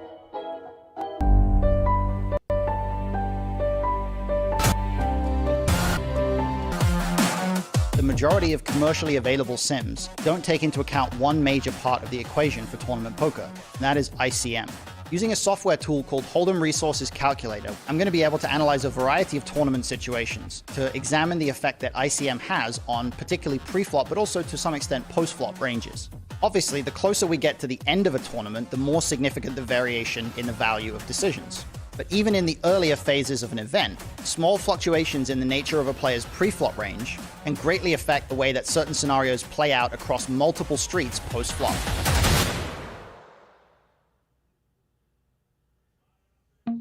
It really is a show within a show. This is a cash game. These people are going at it for real money. But then this sub-layer of, and we get to know why. Blind vs. Blind and No Limit Hold'em is a unique island that rarely presents itself elsewhere in game dynamics. The beauty of this spot is that the lack of intimate knowledge of correct frequencies leads to a lot of street poker. I'm gonna float with devious intentions here. Two ranges, both wide, where both players are defaulting back to their game theory pillars in order to try to intuit a strategy on the fly. In other words, mistakes will be made. Yeah, I don't know, guys. Guess we're just not gonna win any pots today. I can say that without a shadow of a doubt, this proved to be the most exploitative hand by both parties that we have ever examined on second thought.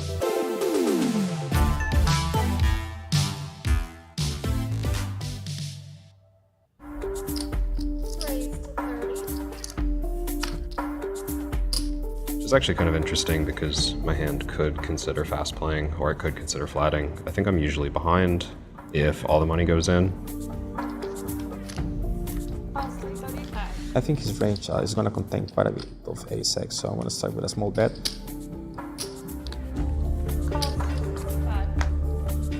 Michael's doing a good job here of leaving money behind, making it harder for some of my marginal hands. Very bad river card for me. I was going to just go all in pretty much any river. I think the only automatic call he's going to have is pocket kings, whereas pocket aces is somewhat likely to trap me on the turn. I'm getting a very good price, of course, to call here.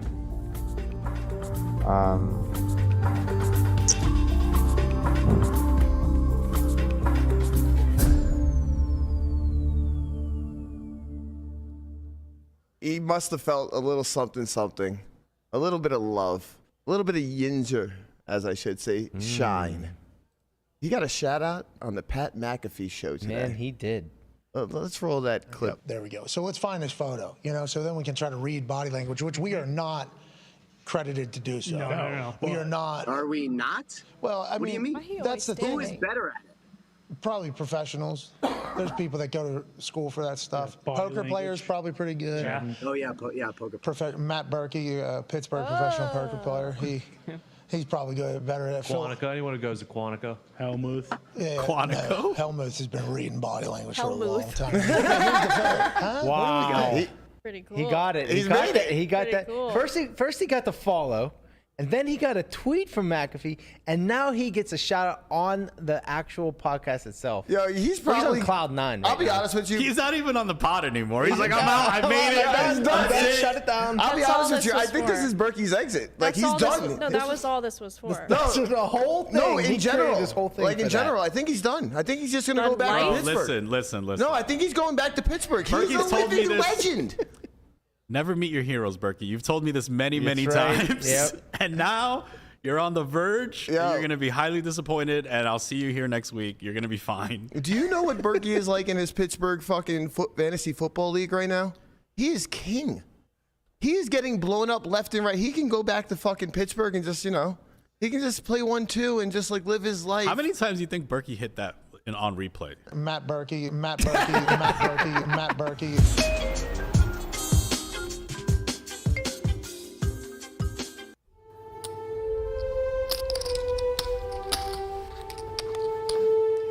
We definitely flop advantage. We have more overpairs than he does.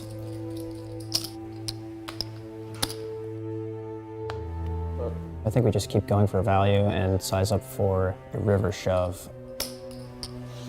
Go. Check. I mean, this is just exactly what we set up. We're all in. So the question is, do we slow roll them for the camera or not? How much is it? 780.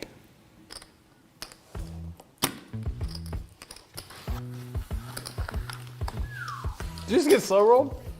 I guess, right? It didn't seem like a happy call. Welcome to the big leagues, Rook.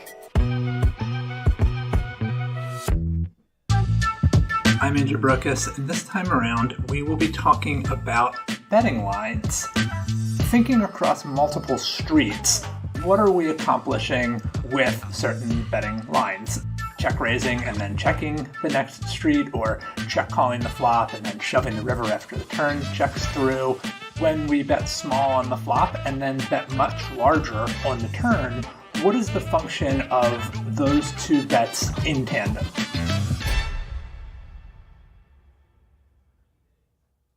How's it going, nerds and brainiacs? Landon here, and I'm here to tell you that an all-new season of Poker Out Loud is available now. Every Monday at noon Pacific, a new episode drops with elite poker minds offering high-level, real-time commentary on their own play. Ever wonder what Kevin Rabichow is thinking, facing a turn over bet? Or what Xuan Liu factors in before cold four-betting? Find out the inner workings of high-level players exclusively on your home to live poker strategy, solveforwhy.io. Sign up for the all-in access pass today.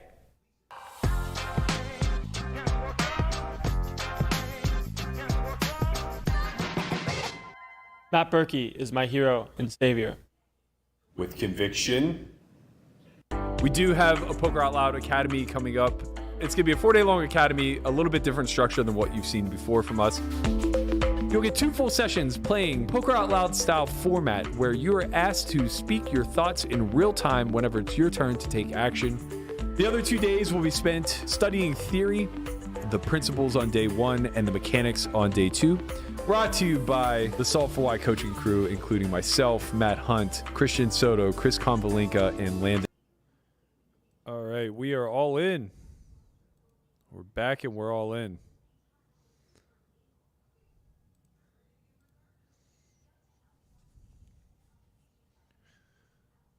Oh no, you hate to see it. We need to win it. This might be our last entry. I can't remember.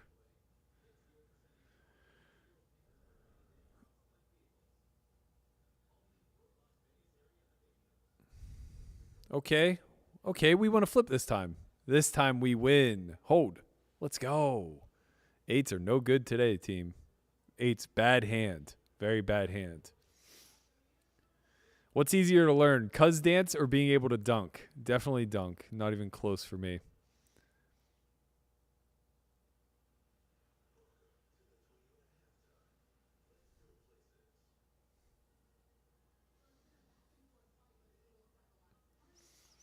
Yeah, Caitlin, I could definitely use a gambling coach. Seems like no one better than a Texas representative. I would happily take your advice. We have a clear defend here with King 4 suited. No pair, no draw. 3 to a wheel. 3 to a flush.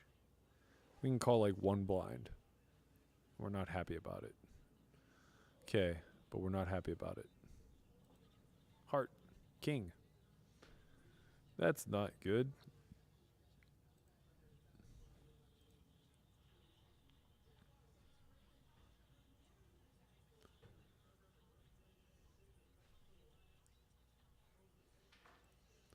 All right, double barrel, good.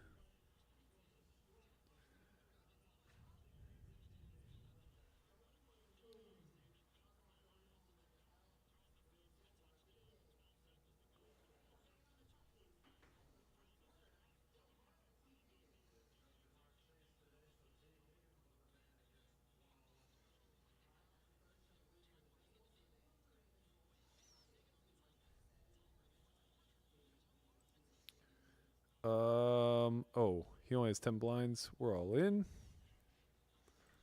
Okay. Okay, help. Help! That's not helpful. Now we have 10 blinds. Maybe a little less. Fuck. How do they just always have a hand to call off with? We had a good hand. It's really incredible. We have a jam if folded to. Otherwise, we just have a fold.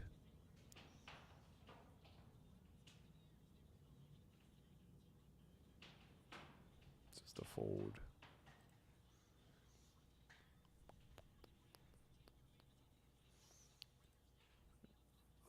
7 minutes of reentry left. I'm not sure if we have another bullet or not, though. Same thing. We have a jam if folded to. Otherwise, we just have a fold. That's a fold.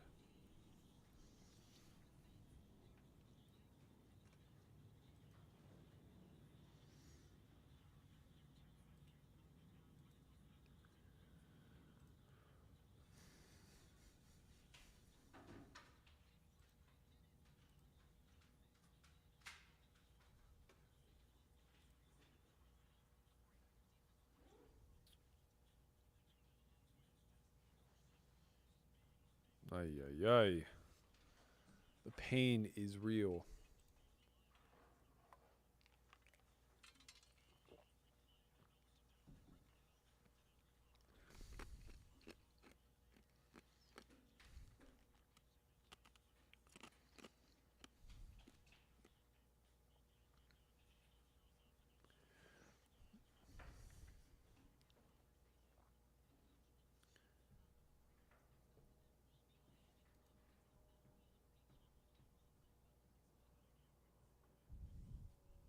Okay, this is the one.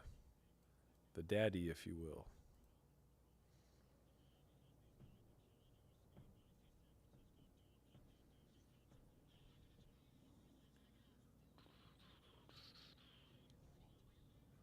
I mean, we want to call, especially from the big blind.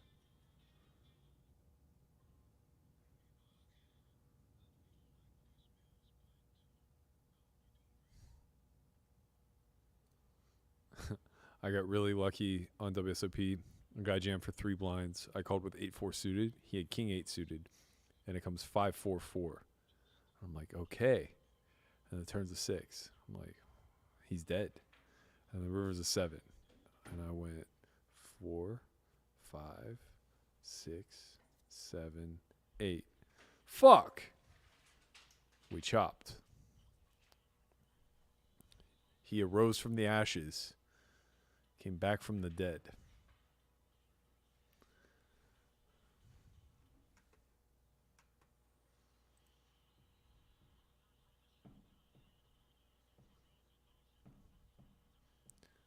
What up, Joey Ashiro?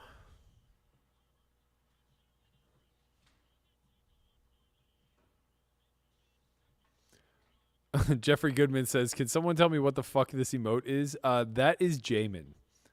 In case anyone was wondering, that's our man Jamin, a.k.a.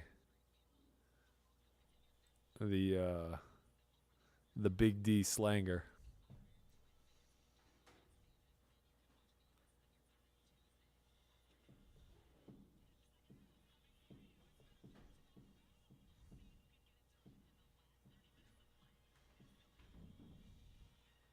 You all right over there? Sounds like a lot of shit moving around. You're done? Oh, no. The 7 p.m. exit's never good. Oh.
We are all in.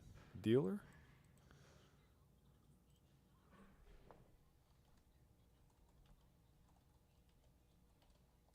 Okay, we're going to win this one. Deuce. Damn it. 10. God bless it. Do we have one more bullet? That's the question. Here's the sweat. We do. Let's go.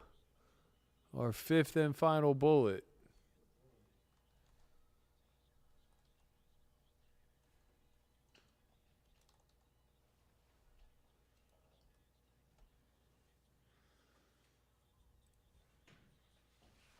Oh, hello. We've been rewarded. I'm going to trap him. Nah, it never works, but it might work. This guy only has 6 big blinds. He jammed. We got him. Look at us. Maybe Ashley has a little something, something. Nope. He's not going to like what he sees. Oh, yeah, we got him already. He is the Kings. And just the Kings. Get him out. Get him out. Should have limped behind.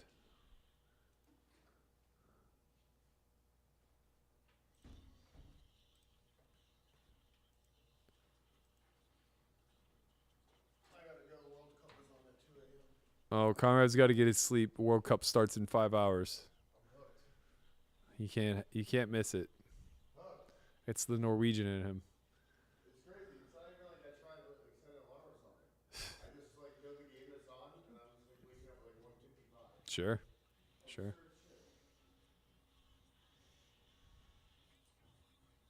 Playable Jank says, I'm definitely of the belief that Poker Out Loud is one of the most useful advances in poker coaching education in recent memory. Surprised more people haven't tried something similar. Yeah, I'm happy to hear that, to be honest. I think it's really hard to market. That's what I'm learning. Everybody loves the product, but it's hard to get out there. I think there's a lot of people who are still very unaware that it even exists. And probably have never even seen a single second of it.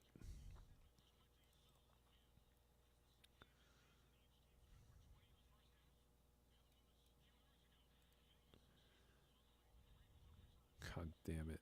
Hold. Black. Black. Yes. I sucked out on Shannon Shore. Let's go. And we made top pair here. Let's go.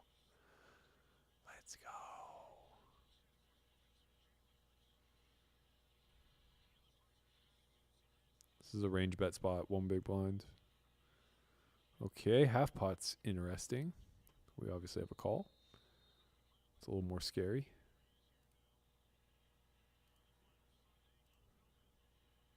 It's a good double barrel card. Ooh, small is interesting. Okay, we call. Black. That's a really bad river for us. But we're not folding. We might fold.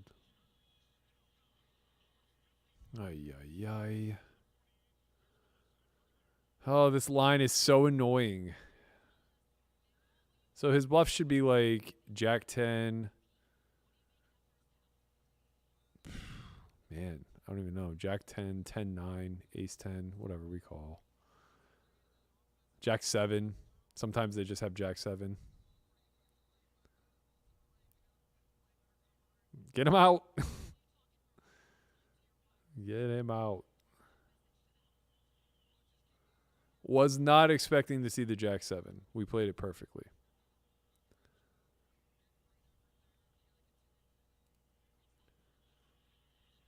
Got very unlucky on WSOP. It went open, jam. We re-jammed Ace Queen suited. We were up against Ace 5. Came 6-5-4. 8-7 for the chop. Okay, so we only got sort of unlucky. Only a little bit.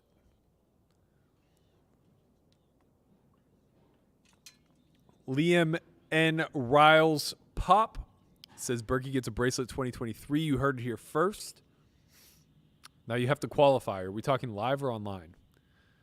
Because don't get me wrong. If I win one online, I'm going to act like it's the same thing, but it's really not. It's unfortunately it's just not. I wish it were, but it's just not. It's in my experience, based off my track record, it's far easier to win an online tournament, as I've won many online tournaments and I've never ever won a live one.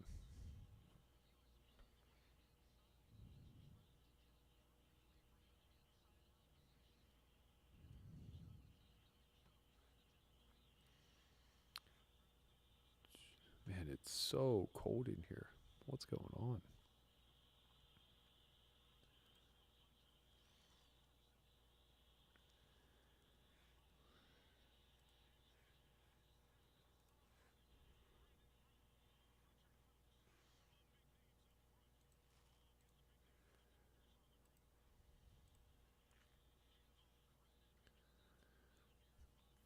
Ryan Robb says, coming to the win in December, can't wait to get the 0.1 to 0.25 streets.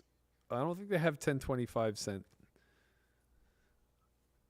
Unless you're talking about actual $10, $25, in which case that's not how you write it.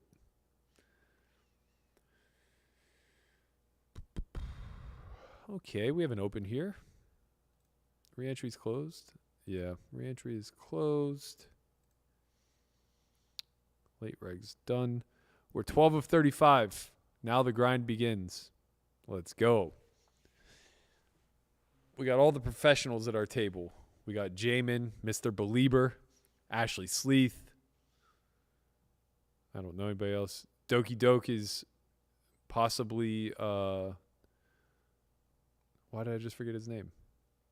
From the chip race. Oh my gosh. What's his name? I forgot his name.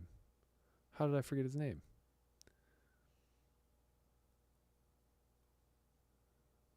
I am absolutely drawing a blank right now.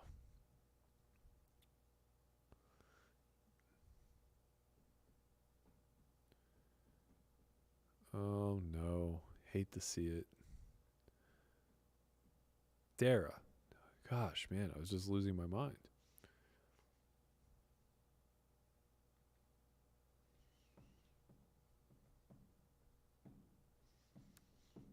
We're gonna win a seat the hard way today. We're gonna like sneak in by the skin of our teeth. I can see it already.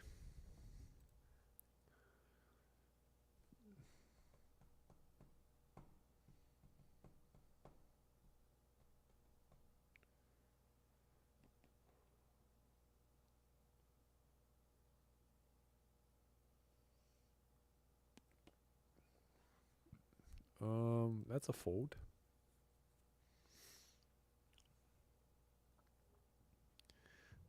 Jamin out here calling me a tryhard.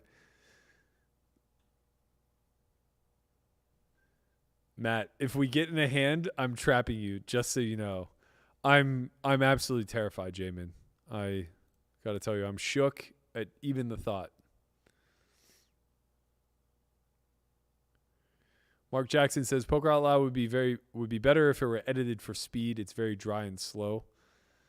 I think it is meant to be slow.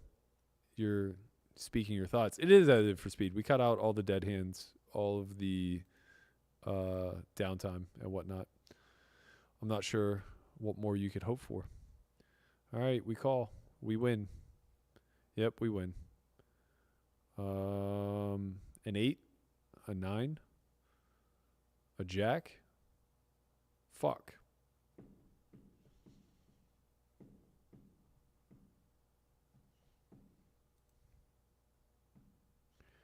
Pressure pushing down on me.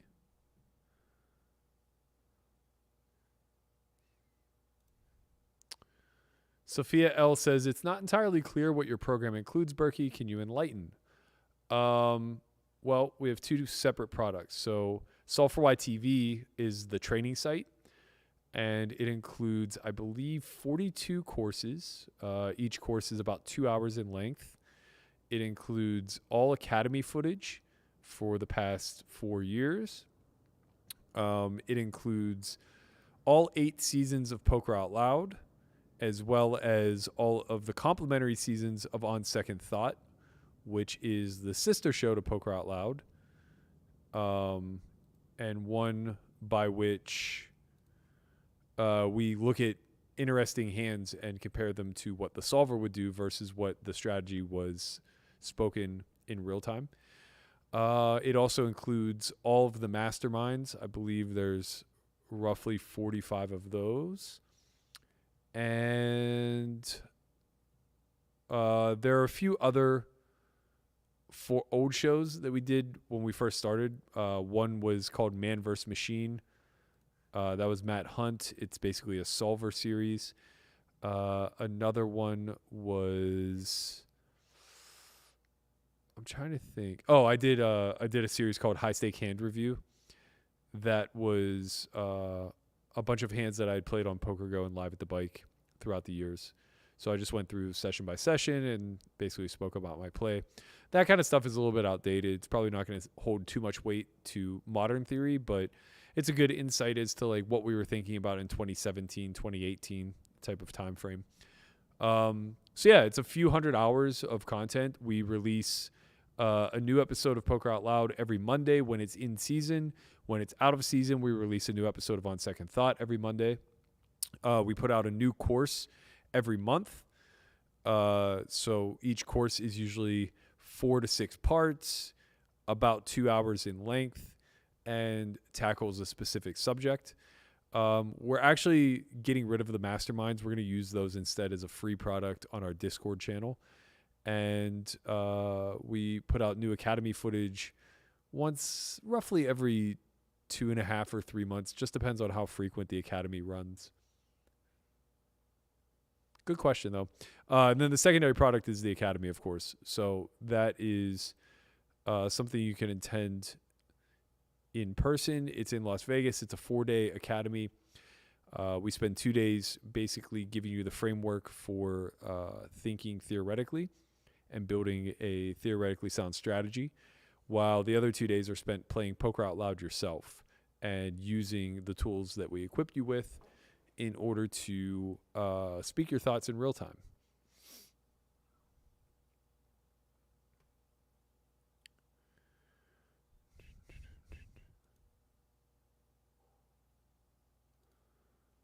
It's a fold.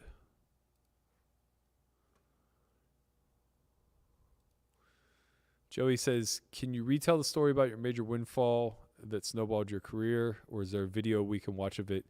I've told the story countless times. I'm sure any podcast that I've ever been on, you can find it. But if you want the short dramatic version of it, you can check out our Origin documentary series on our YouTube channel.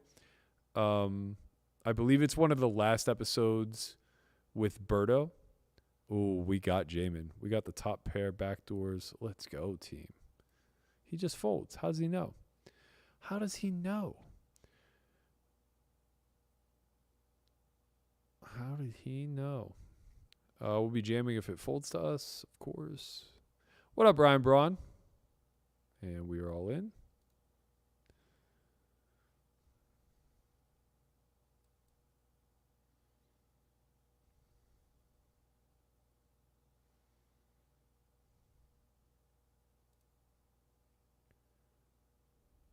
Oh no, we sucked out on Shannon Shore again. Can we hold? Yes, we held. Now we have the ace king here. Sorry, Shannon. Satellite, this might be a shove. I'm not really sure, but felt fine to.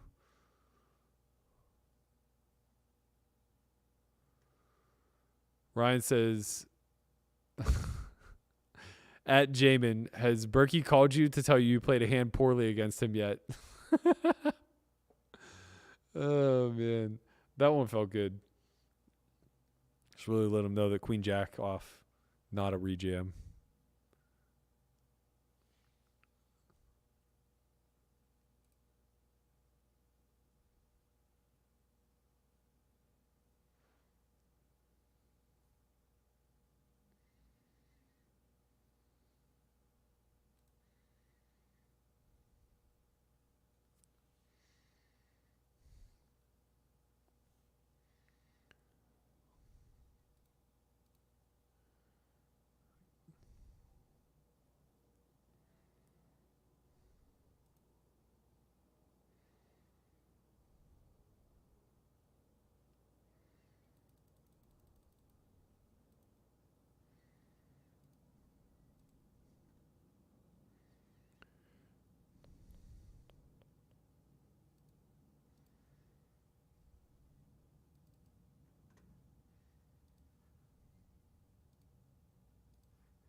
32 remain. Top 8 get paid.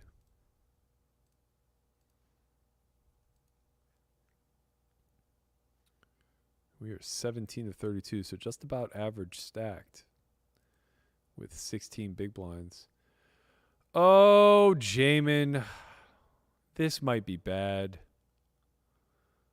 But you do love the Queen Jack, don't you? Fuck it.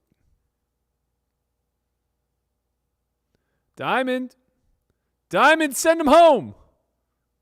All right, well, I'll chop it with you. How about that? How about that? I can't wait for him to call.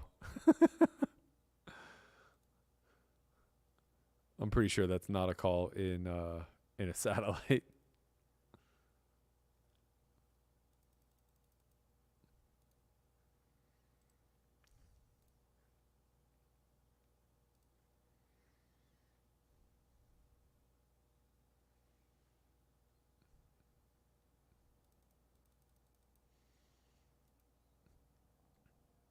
Jamin's so pissed.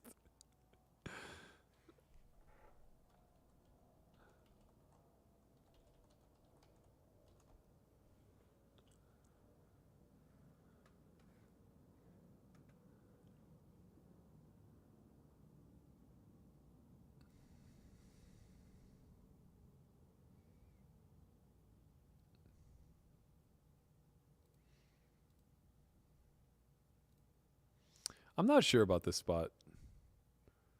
I'm really not sure.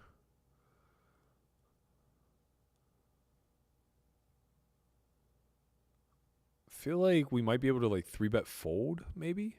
It feels like a lot of chips to risk though when we only have 16 bigs. Oh man, you guys are in for a treat in 5 minutes.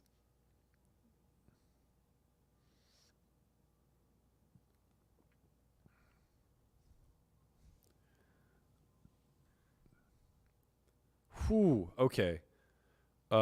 He's opening Jack 7. We should definitely be 3-betting the King 10. But we faded the aces, which I think he just flatted pre.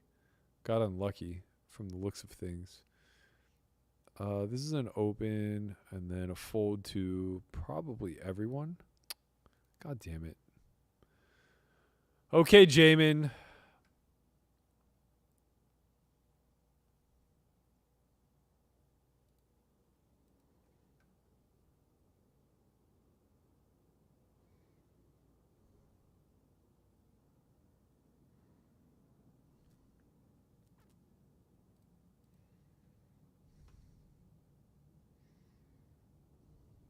Yeah, the Eagles are rolling, man.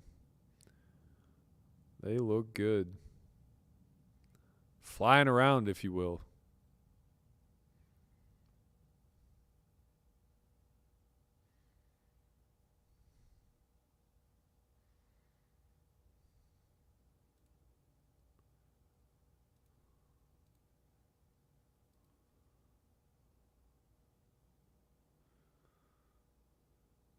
I think I'm currently making a mistake in the WSOP event.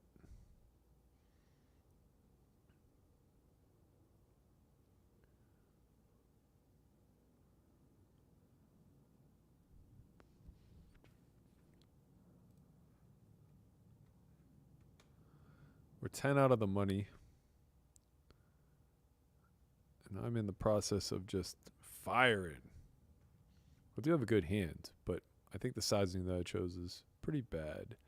We have a defend here. And we have a fold. Fuck.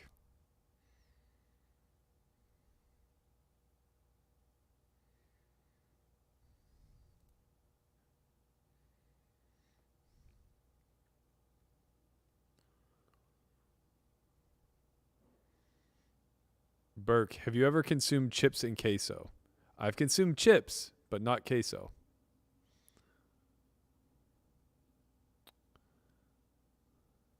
Blind versus blind. We are all in.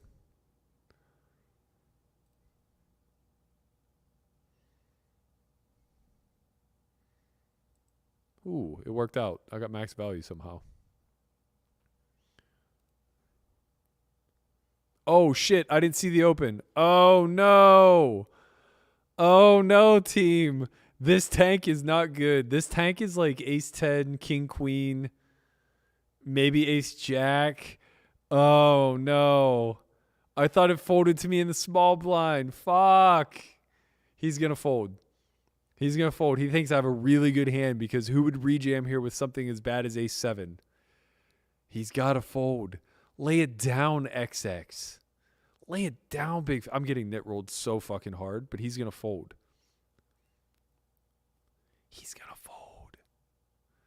He's going to fold. He doesn't know I fucked up. That's the beauty. That's the beauty. There it is. Huh. It's nice when mistakes work out in your favor. Woo. Let's go. Let's go. We just jam. We just jam. No. Get him. Yes. Black. We need black. Let's go. Get him out of here. Get him out of here. Everybody put your Jamins in the chat. R.I.P. R.I.P. to the big cock man. We'll see you later, Mr. Burton. Get him out of here. God bless you in life. I'm here to even out the playing field, you know? Wee. You stink. Spelled it out because emojis are for lazies.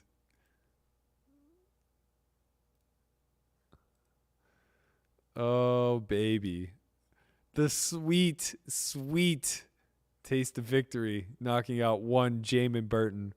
We are now 8th in chips with 25 remaining. Currently, we are in position to get a seat. You love to see it. We have 6 starting stacks. We need to basically double in order to get to a point of...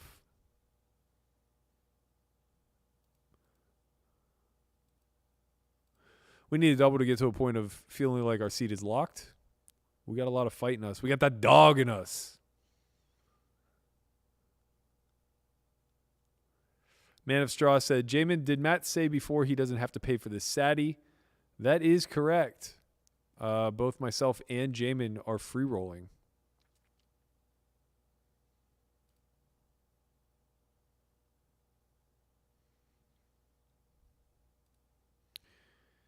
Byproduct of being ambassadors.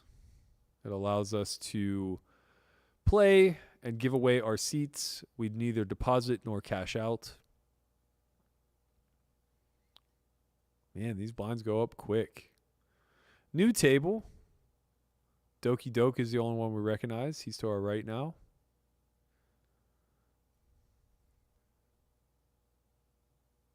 Damn. Damn.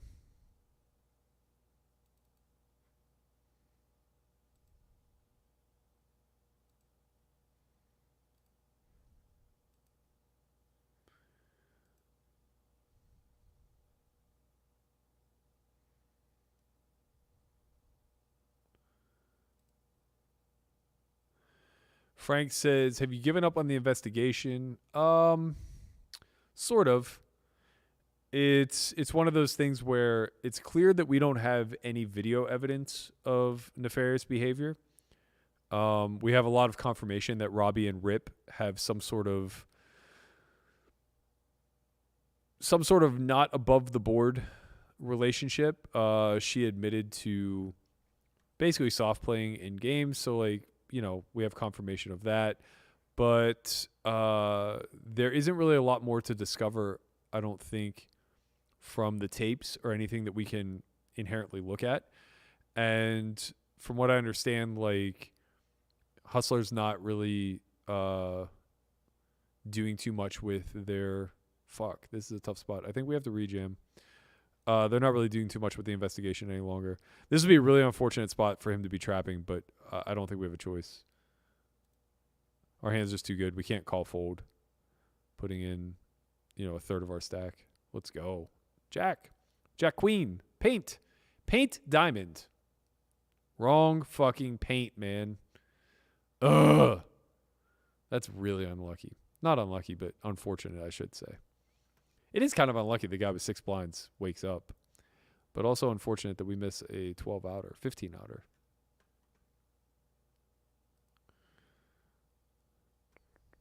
Sorry, Jamin. I'm not doing a very good job of putting your chips to work. Ay, ay, ay. Mark Jackson says, Twitter's going to 480 characters. Perhaps you can create content there that drives more traffic to Solve for Why with some interesting content. Yeah, possibly. It's tough, man. The written word isn't as celebrated in a digital age the way that it was 10 years ago. So I don't know that the additional characters are going to do a whole lot for marketing. I guess we could work on some SEO stuff, but I don't know, man.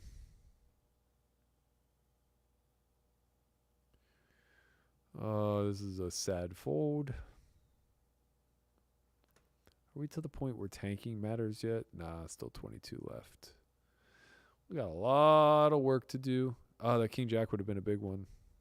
Would have been a biggie.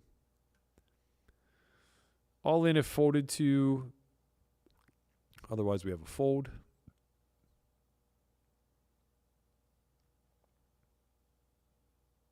And we're out.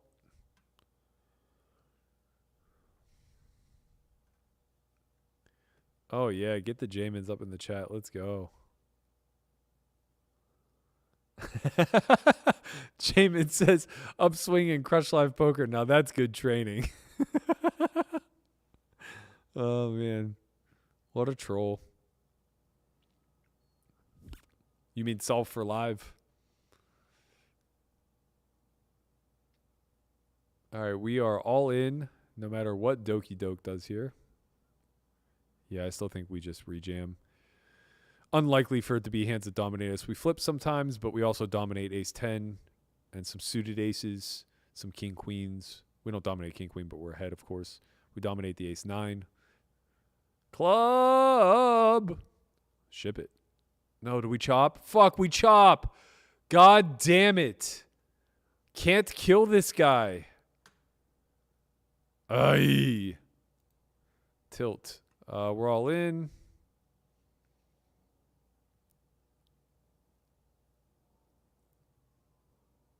Good luck us.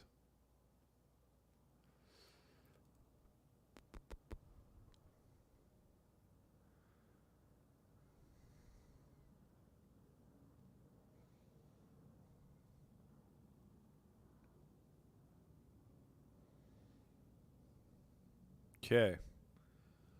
It's a nice one to pick up.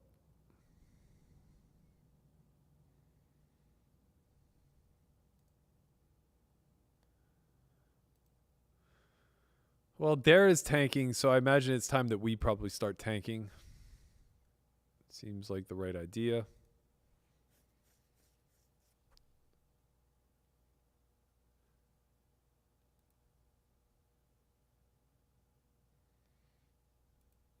Man, it's crazy that I have the chat set to subs only, and we still get spam. So, like, they're taking the effort to subscribe to us in order to come and spam us. It's really remarkable. Shout out to that level of effort, man. God bless.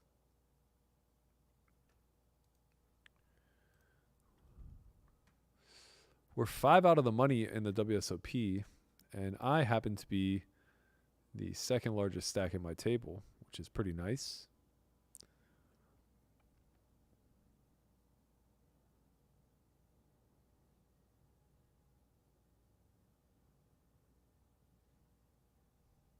We have an obvious fold here.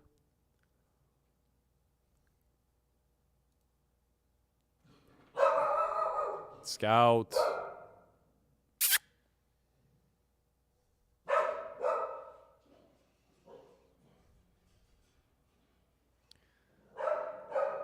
Liam says, Berkey, your success comes from breaking the rules. That's right. I'm a fucking rebel, baby. Rebel without a cause. You know how it is. Man, My pup is so sensitive to any noises whatsoever. She just like loses it.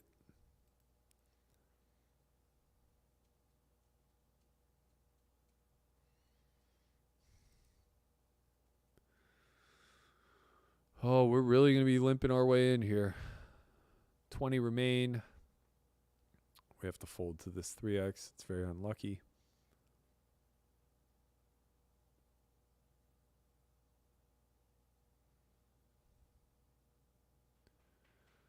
I really want to peel. But we just can't. Did Hustler ever release what their investigation found? No, but I've heard a lot of things.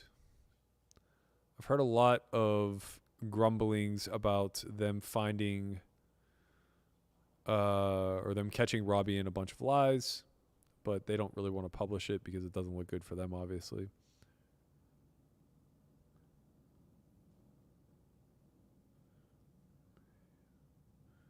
We sadly have to fold this as well.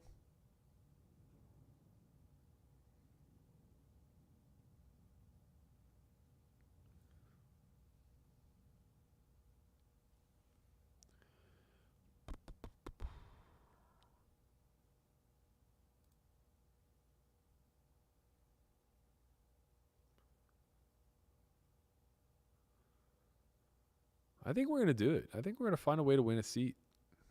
I don't know how. Maybe by getting ace queen here. It's helpful.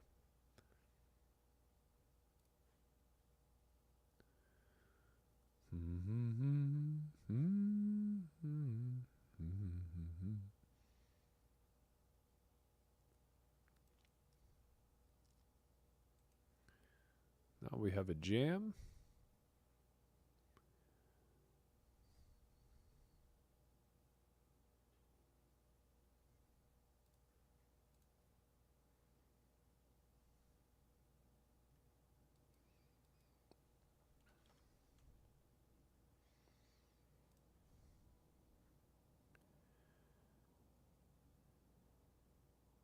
Gets through.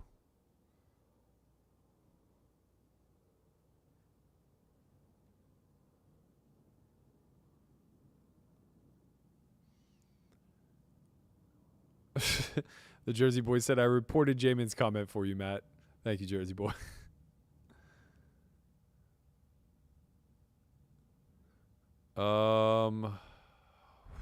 This is tricky.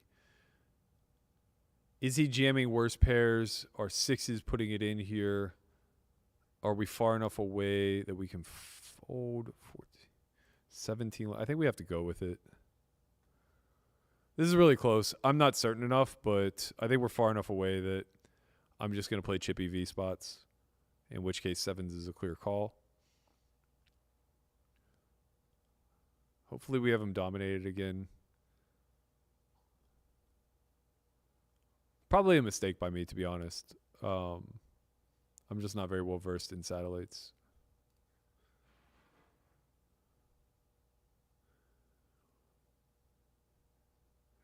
I imagine it's supposed to be like 9s plus here, maybe 10s plus.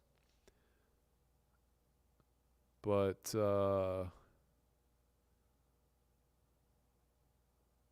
perhaps we're on the right side of things.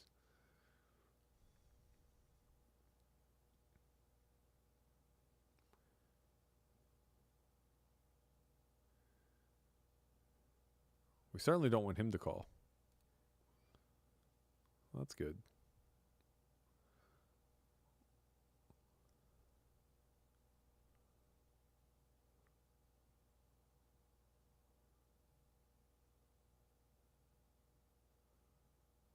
All right. This is a big one. Wow. Hold. Okay. Okay. That seems loose. I don't know, though. I mean, if it's Dara, I just trust it's good.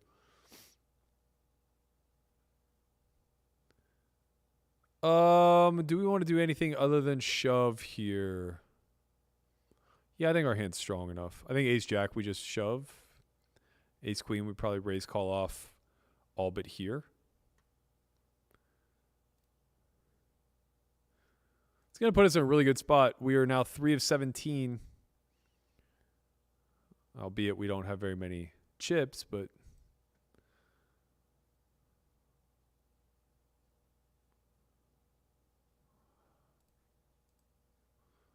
are we still on the bubble? Oh, wow. We're still 4 out of the money. Okay. Face a call here. I don't think we ever bet. We either jam or we check back. Okay. Facing a lead. I think we just have a call. Probably just call with most of our range here.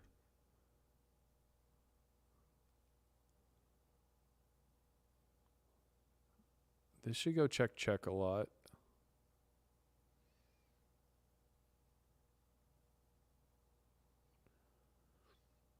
Okay. I mean, I think we're just happy to take a cheap price here. There's really no reason to jam. Sure, he has some bluffs, but we beat those. Jack.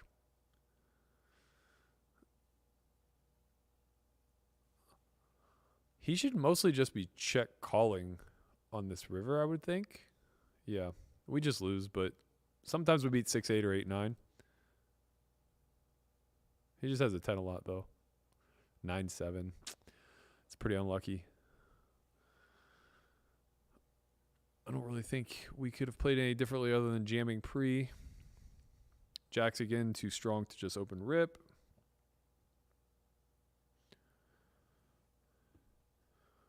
Shouldn't have defended that pre for what it's worth, especially with him being all in. But honestly, after he defends, the lead is kind of good. I just check back that board so often. When I bet, he's just often beaten. So like the lead on the flop is pretty good. Turn obviously gets like super sketch for him. I imagine he probably was bet folding, I guess. Heart. Spade. Ship it.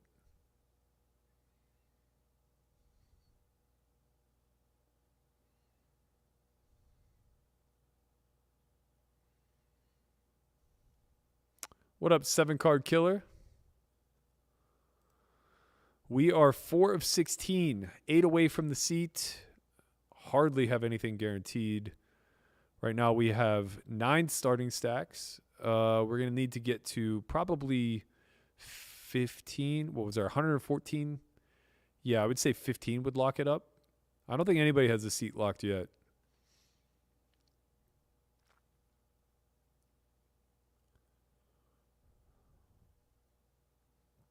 Man of Straw says, coming back from losing 60K on Black Friday was impressive. A lot of players wouldn't have come back from that hit. I didn't actually have that happen on Black Friday. That happened in 2007. Or sorry, at the end of 2006.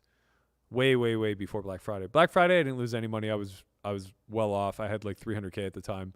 But within a year and a half after Black Friday, I was broke. So probably a lot worse than what you're actually describing. I came back from having a 300K roll to down to 0 and then having $1 million within 12 months after. This is going to be close. I think versus a button jam, though, we probably have a call. Oh, man. The difference between having 15 blinds versus 29. Yeah, I just think this is a wide enough range that we can call. All right, diamond. There it is. Ship it. Love to see it. Let's go. That's going to get us pretty close to locked. Should give us close to chip lead. 15 left. Yeah, we're 1 of 15. 12 starting stacks. Probably 1 starting stack away from being a lock. Maybe 2. We'll get to apply a lot of pressure, obviously. Still have 7 players to go, though, so we don't want to... Losing chips is more painful to us than winning chips is helpful.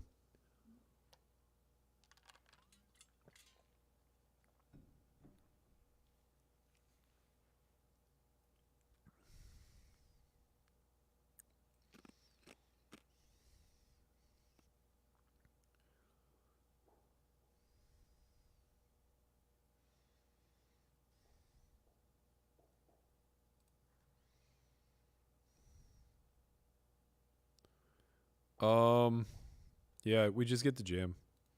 He's too close to having his seat locked. I think we can just shove any two.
I just bubbled the 300 on WSOP.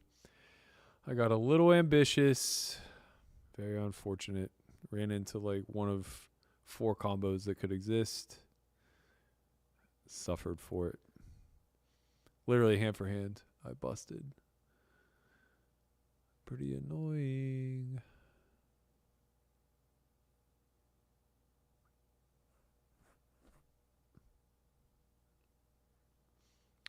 Min cash wasn't really worth anything though. Oh, that's not true. Fuck, it was a 3x min cash. Oh, that was really bad. I should look at the payout structure. Min cash is worth like more than actually winning it. Oh, man. Ay, ay, ay. Big boo-boo. Big, big boo-boo. Very big boo-boo.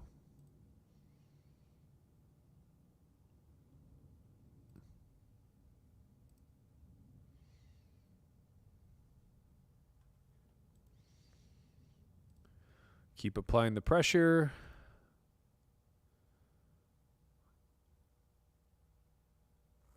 One of 15. Probably can't fold our way in yet. Average stack seems to be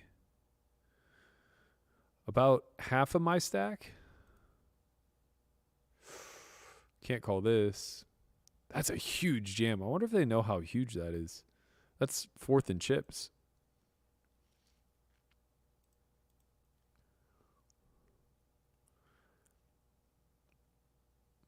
Usually versus 17 big blind reshove, ace 10's like a high 5 call. You're just happy to do it, but not in this particular spot.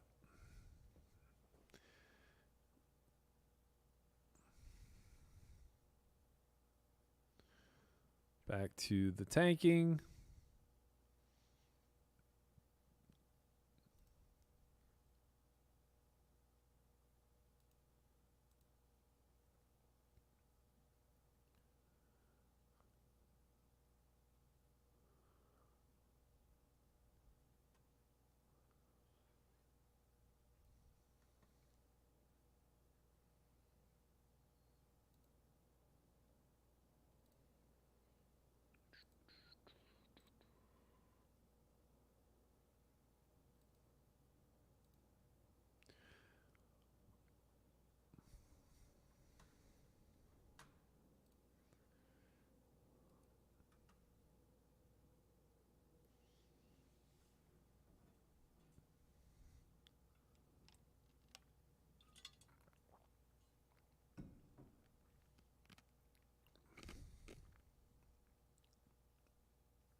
Wow.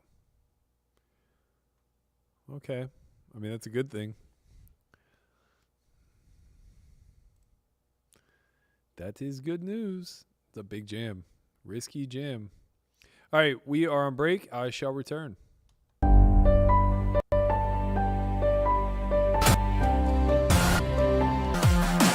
The majority of commercially available sims don't take into account one major part of the equation for tournament poker, and that is ICM. Using a software tool called Hold'em Resources Calculator, I'm going to be able to analyze a variety of tournament situations to examine the effect that ICM has on particularly pre-flop, but also to some extent post-flop ranges. Obviously, the closer we get to the end of a tournament, the more significant the variation in the value of decisions. But even in the earlier phases of an event, small fluctuations in the nature of a player's pre-flop range can greatly affect the way that certain scenarios play out across multiple streets post-flop.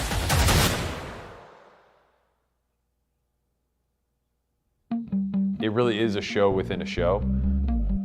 This is a cash game. These people are going at it for real money. But then this sub-layer of, and we get to know why. Blind vs. Blind and No Limit Hold'em is a unique island that rarely presents itself elsewhere in game dynamics. The beauty of this spot is that the lack of intimate knowledge of correct frequencies leads to a lot of street poker. I'm gonna float with devious intentions here. Two ranges, both wide, where both players are defaulting back to their game theory pillars in order to try to intuit a strategy on the fly. In other words, mistakes will be made. Yeah, I don't know, guys. Guess we're just not gonna win any pots today. I can say that without a shadow of a doubt, this proved to be the most exploitative hand by both parties that we have ever examined on Second Thought.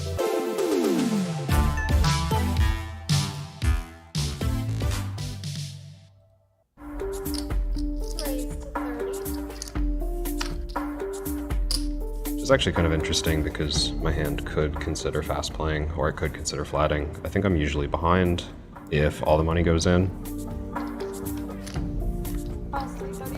I think his range is going to contain quite a bit of ace-x, so I'm going to start with a small bet.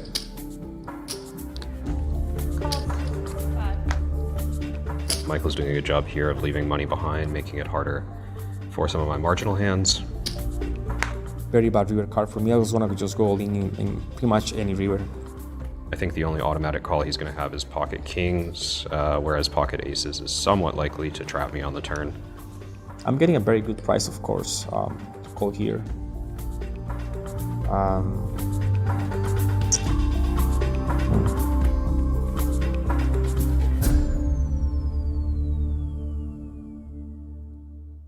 He must have felt a little something, something.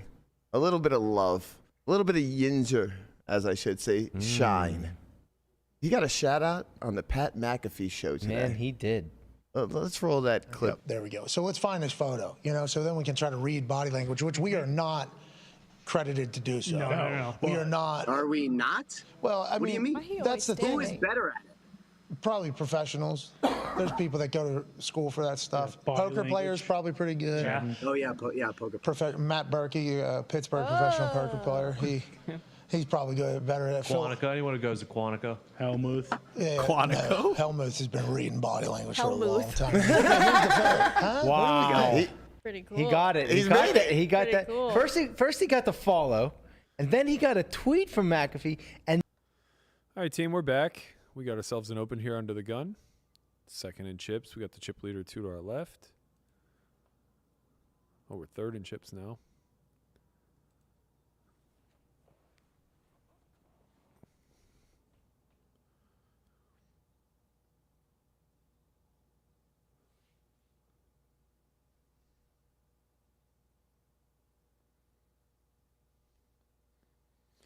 Leonard Song says, Burke, if you had to choose between an EPT, WSOP, or WPT to bank, which would it be? I believe a WPT because the prize pool would be the biggest. I'm not a difficult man. Give me the 7-figure prize pool, man. We have an annoying fold again. I wonder how loose these guys are rejamming. They should be really, really tight here. I'm only opening good hands, but they don't know that. 5 out of the money. We're obviously going to lay this down.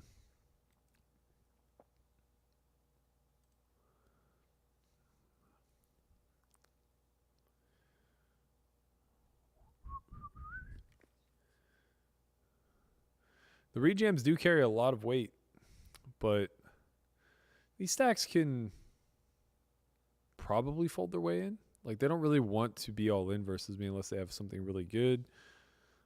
We're mostly just trying to stay out of each other's way and wait for Silly and Jorgens and Jamie to bust. Though they are only a double up away from kind of just having a seat.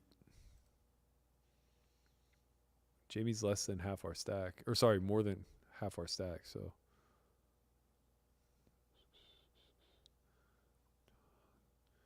Should get a walk here a lot. Get jammed on sometimes. Probably like 15% of the time we get shoved on. Some limping, I guess.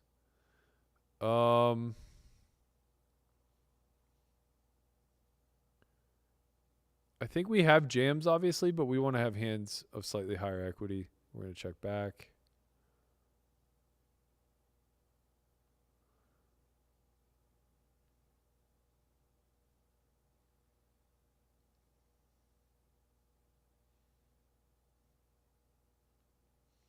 Surprised to see she doesn't take a stab here. We get to pretty much range bet for one blind once check two. And to be fair, she probably knows that, so it's pretty easy to build out a check raising range here, or even just a check call range that's trapping. When she limps over pairs, she's pretty happy to play bluff catch and check call.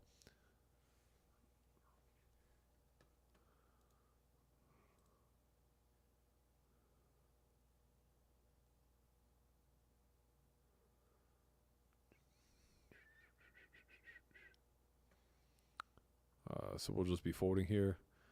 Kind of happy because we would have had a jam there. We just get to apply too much pressure to the short stack, I think.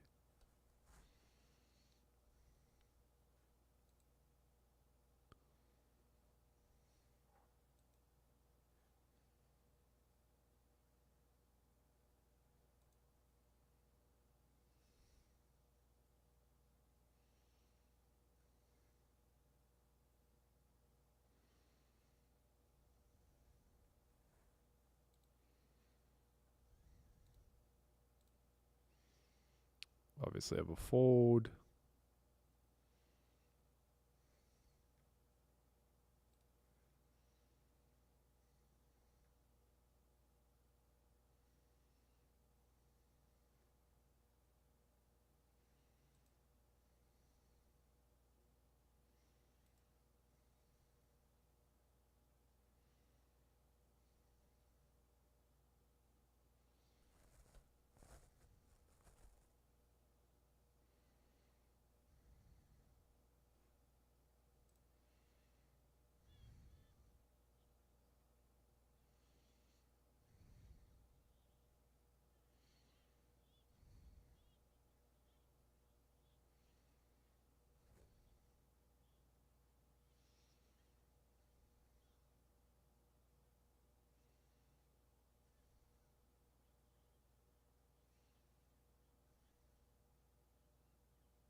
Nothing interesting going on.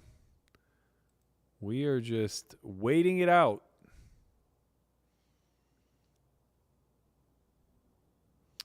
It looks like everybody else above us is pretty much locked with their seat. So we're fourth in chips.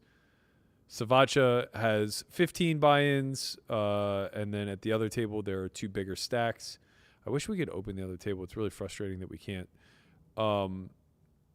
But they have 17 and 20 stacks respectively. They almost certainly, barring a mishap, will have their seats locked in. We're really close. We can probably fold our way in. I mean, we're going to be playing uber tight.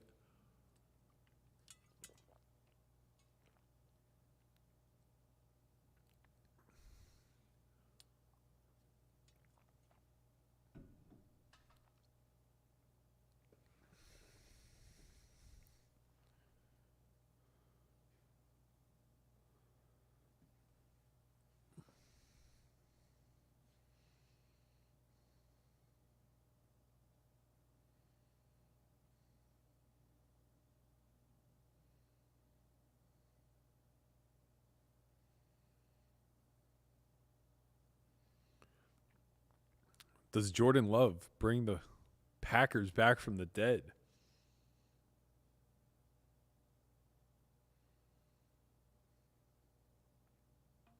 It really is a show within a show.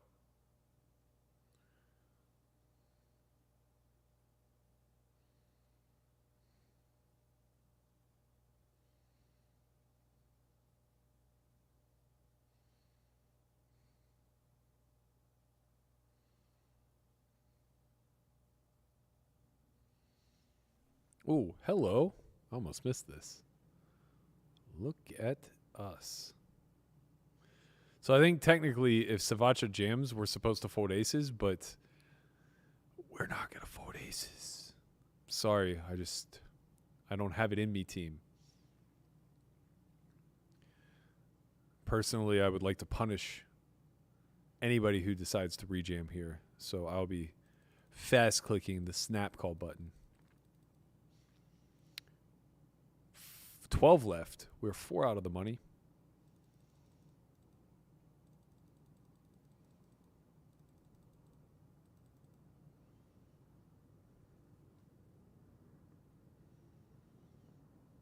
We would love a jam here. Get us down to 11. Boo.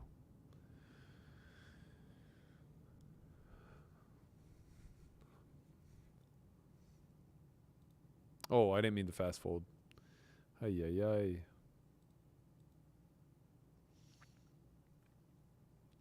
Five of 12.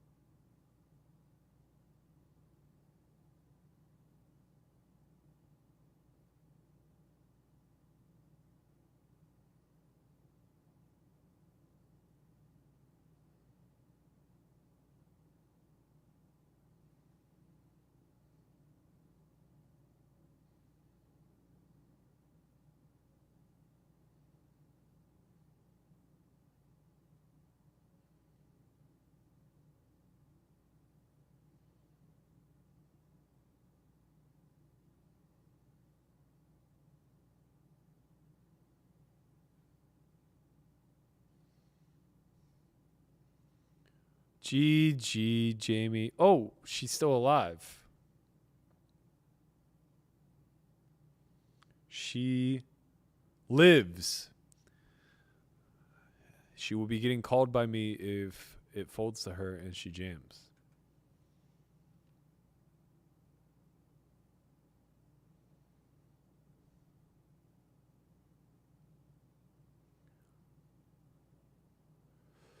Eric Comp says, I got my lucky socks on. I have no socks on. Is that a problem? Let's hope not.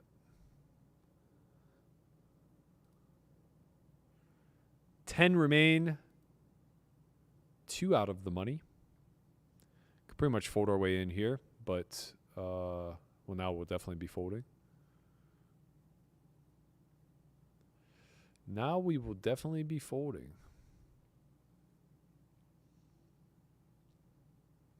Best of luck to Jamie if she calls off.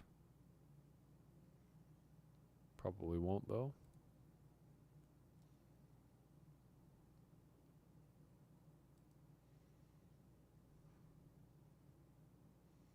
I wonder why they haven't balanced the tables. We're 6-handed. The other table's 4-handed. That seems very unfair for them. Should be balancing here, no? There we go. There goes our big blind. 5 and 5.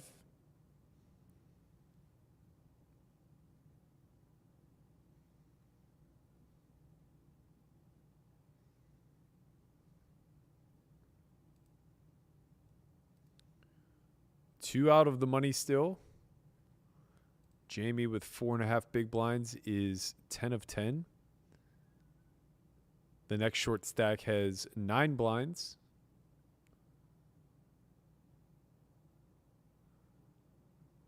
Followed by a 13 blind stack. So nobody's really that short.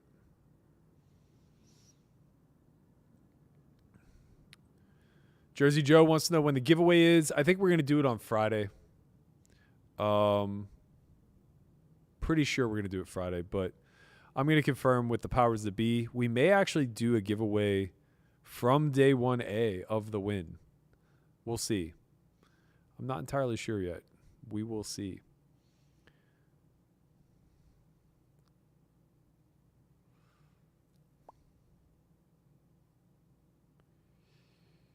These spots are really close as to whether or not we're supposed to raise and steal the blinds or if we just leave it up to Savacha to jam. Like, having a king feels like it's our responsibility. And maybe I'm not thinking about this correctly. Maybe I just always fold and let Savacha handle the dirty work. But given that I do have a king and this is just a random hand, I'm going to take the pressure off.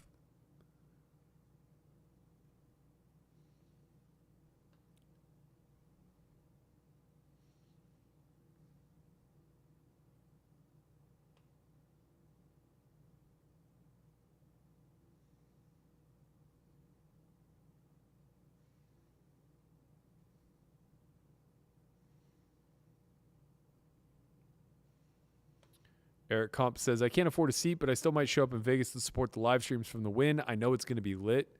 There's also a 50-seat satellite at the Win, $1,100 buy-in. So I don't know if that's more in your price range, but it's a thing, man. It's a thing. Okay, now we fold, and we hope Savacha just open jams.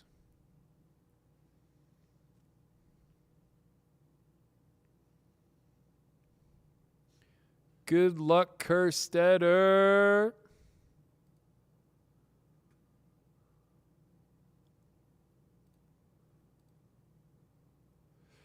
Stephen Galvin says, hey now Berkey equals shout out from the streets of Boston.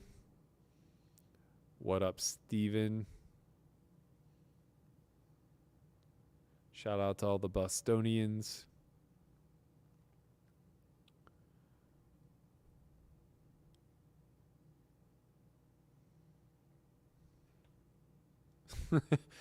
Guy from Montana says, it takes too long to get there on horseback, so if I don't get a seat, I can't go.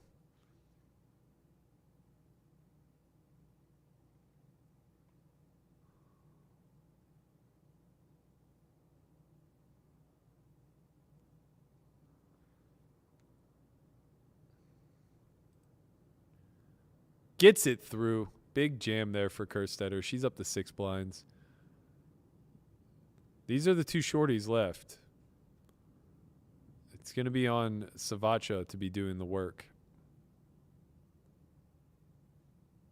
So in this position, he should be raising any 2. Every time he folds, he's in good shape. He doesn't want to jam, obviously. Might have some hands that want to jam, like Ace-King probably is happy to jam. Ace-King, maybe 2 10s. These hands are pretty happy to jam. Can't really be folding, though. I think he's going to fold. It seems like that's a mistake.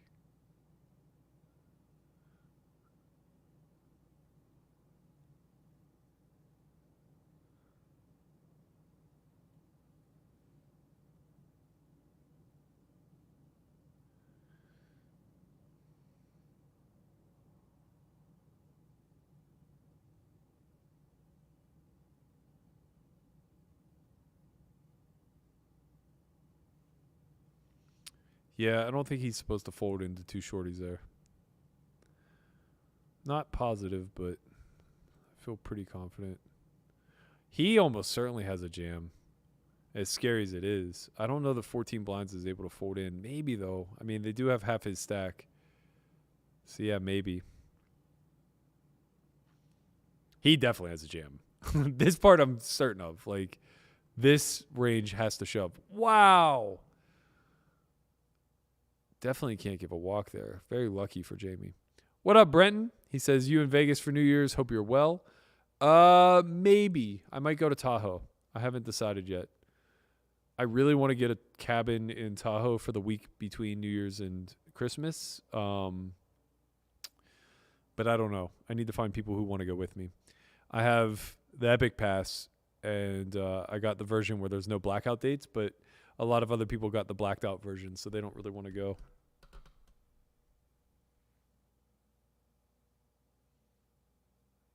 Wow, Green Bay going to get the ball back.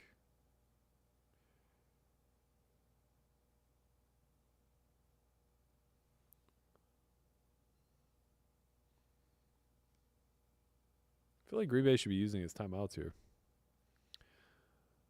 We can't call. Good spot for Jamie to jam.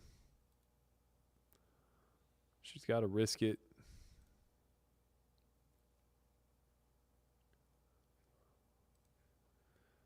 Still 10 remain. We do still have the 2 shorties. Blinds just went up. This is going to be tough. I mean, this is brutal because I'm covered. But I have a hand that really wants to jam. I think we're getting to a point in the structure where I can't fold my way in any longer. It's pretty close, but if there's a jam ahead of me, I think I probably have to fold. Man. Jamie could definitely be jamming worse. She could definitely be jamming worse. But, yeah, I think I just have to fold. Pretty brutal. We just have to hope that he wakes up. I think King Queen I can call. King 10 I just have to give it up. She has some worse jams. Maybe like Queen Jack suited. King 9 suited. King 8 maybe. Actually, for sure. All those hands are jamming. But swapping stacks with her would be an absolute nightmare.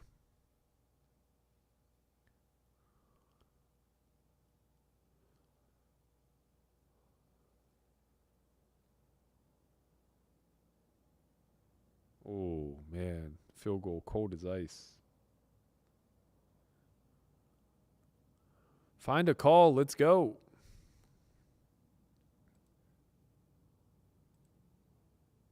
Find a call.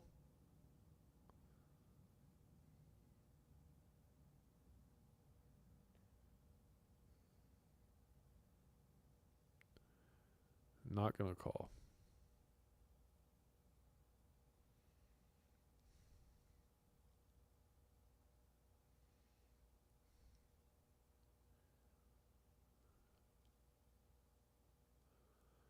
Same thing. I think we have a steal here if it folds to us.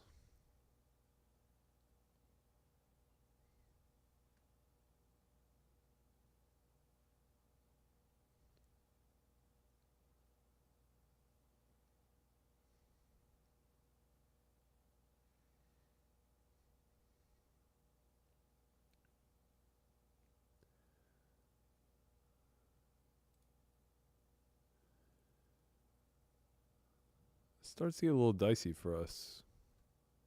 We're just also close in chips. But yeah, I do think we still have a steal here with King High. This one doesn't feel as good as the last one.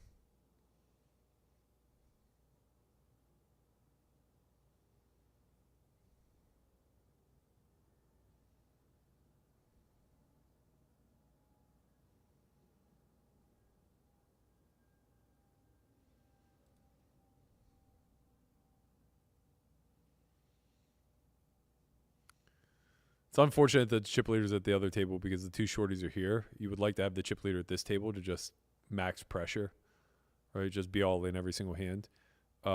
He's blasting the other table, but it doesn't really make much difference because also at the other table is second in chips as well as third in chips.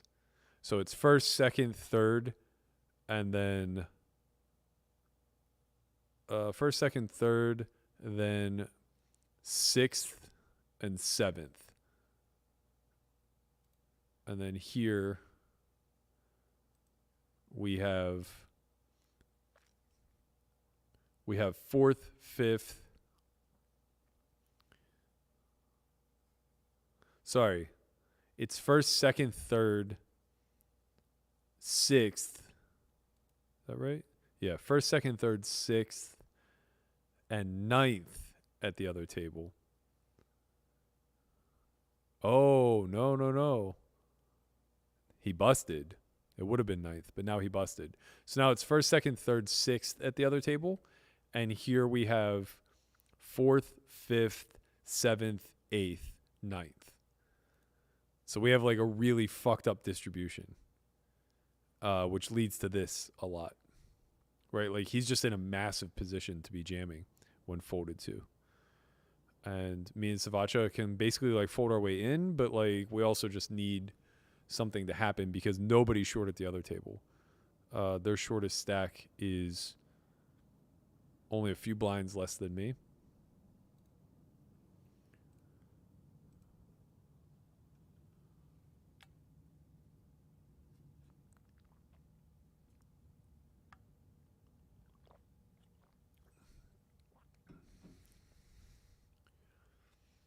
Yeah, I love Tahoe too. I try to go 2 or 3 times during the winter so I can get up there and snowboard. I also love Park City.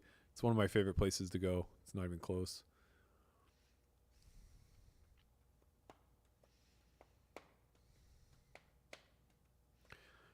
Ricky says you typically let the clock run like that for all decisions. You have to in a satellite. You are incentivized to play as few hands as possible. Would love to see some short stack violence here. Kerstetter have a call off, perhaps. We are on the bubble officially.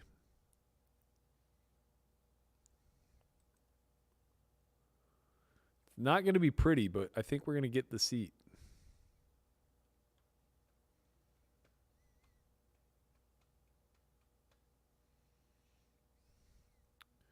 We'll obviously call Jorgen's jam.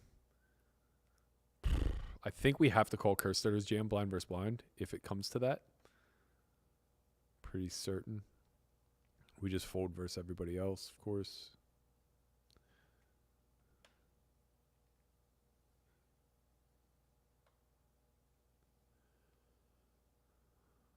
He should be very particular about how he opens because I can obviously bust these two. So we hope Dave finds a shove here.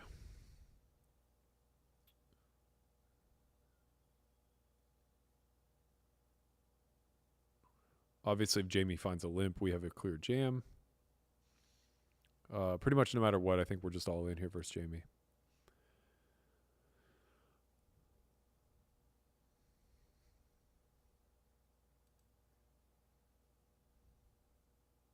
We get the walk. Take a walk, take a walk. So Dave is the shorty. Technically, Jamie and BBTE should not be allowed to play hands as long as he's still in the tournament.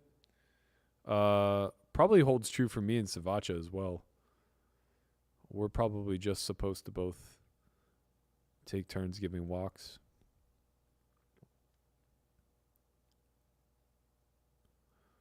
Van Peoples, hello from Soldotna, Alaska. Shout out to Alaska. Sadly, I can't call this. Hopefully, Savacha has something to call. It's only 2.5 more blinds. Probably should call like any two. What up, Poker Traveler? Seti in the chat. Hope all is well out in Texas. How painful do you think it is for Jamin to just sit here and watch me blind myself off to win his seat? It's got to hurt a little bit, right? A little bit. Ace 4. All right, chop a lot. Put a 5 out there. Put a 5 out there. Chop it. Chop, chop, chop. Okay, we're in it to win it. Hopefully Dave finds a jam here. We can't jam because Savacha covers us. So we just have to raise. Probably call off versus BB. If Jamie jams, then we just have a reshove and we don't worry about Savacha behind us. Although, maybe not. Maybe we just have a call if Jamie jams. I think we just have a call, actually. That's for sure true.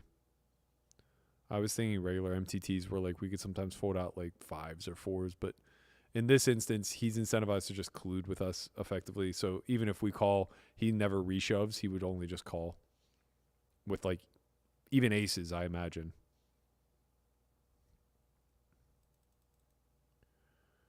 I don't think Jamie's going to fold. I imagine if she's using her entire time bank, it's with a purpose. See if somebody busted the other table first. She's very likely to just jam. I'd be shocked. She should probably go all in minus a blind. I still think we just call if that's the case. Ooh, she does fold. Okay. So as I said, we have a very clear open. If Savacha rejams on us, we obviously just have to fold. It's unfortunate. If BB rejams on us, I think we have to call. Pretty close. We have 17. He has 12.3. So yeah, we'd still have 5 blinds. We wouldn't be last in chips. I think we would just have to take our chances. We're happy to just pick up the pot, of course. It's unlucky we get it in this spot. Would much rather have it in the next hand.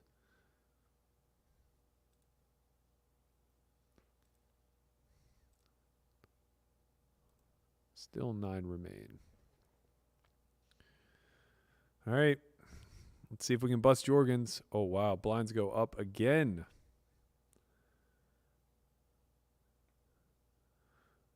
Scary spot for Jamie because if he doubles, let's see. If he doubles, the pot right now is 2 blinds plus another 1.8, so call it another 4. So he would actually have 6 blinds to Jamie's 4.7, which she would hate to see. But there's also just the high probability that he busts this hand. He actually can probably fold to a raise. It's probably pretty close if he has total trash, because he's not forced all in the next hand. That's got to be an open. Has to be a jam. BBT can't fold anything here unless he's just cheating. Like, folding here would just be straight colluding. That's straight colluding. That has to be. That just has to be straight collusion. There's just no world where it's not. We gain nothing by keeping this dynamic going on, and he has plenty enough chips that risking another 2.5 means nothing. That's really awful. I mean, it could just be very bad play, but that reeks of collusion.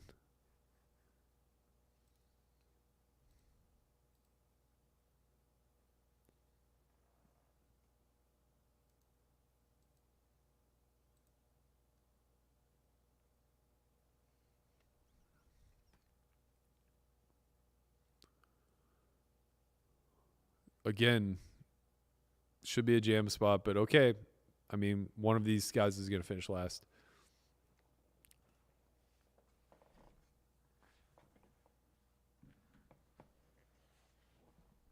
Does Jamie have a call?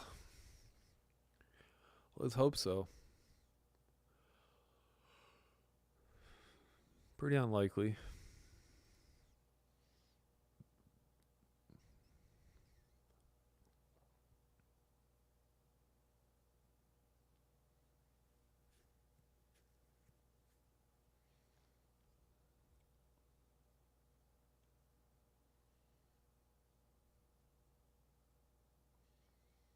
Yeah, the other table is just getting wrecked by the chip leader. I've actually moved up to third in chips, just behind the guy who's second in chips at their table. So they have 1-2 now.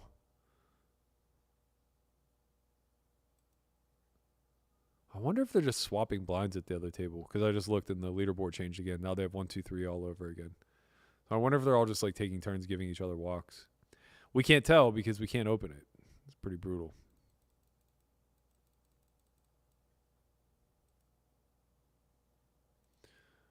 Would love if Kerstetter did not jam here. Do we call off for 2.5 more with Jack High? I don't think so, which is pretty fucking brutal. Yeah. I don't think we can call here.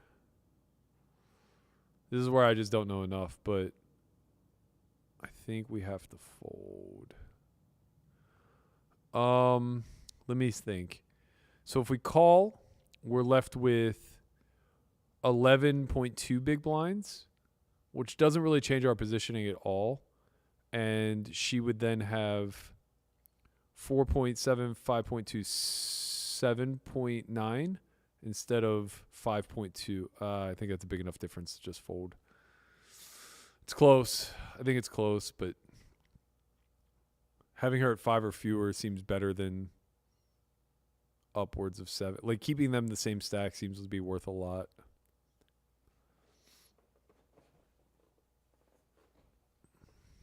Really frustrating that BBT didn't jam blind versus blind. Like, Dave definitely should not have 5 big blinds. 5 big blinds is a lot right now.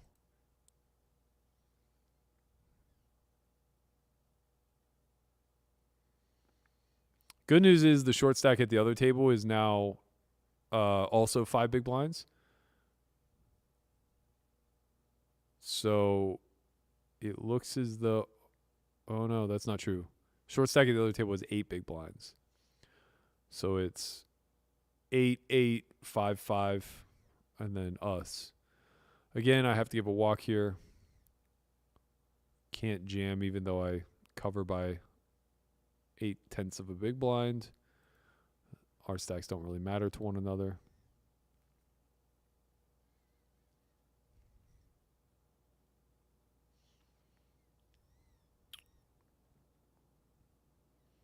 The only problem with giving that walk is now I can't jam. And this hand's not strong enough to raise call off versus BBT, which is pretty brutal. What do I do if Jamie jams? Do I have a reshove? It's going to be all pairs, always highs. I think I have to fold. King 10 suited maybe would be good enough to go with. As it stands, I just have a clear open again. And I have to fold probably to both reshoves.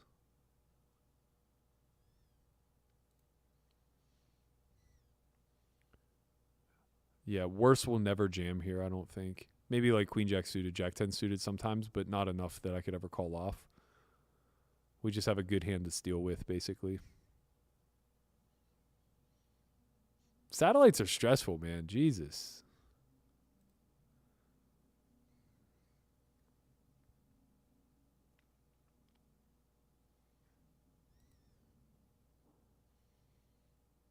Still 9 remain.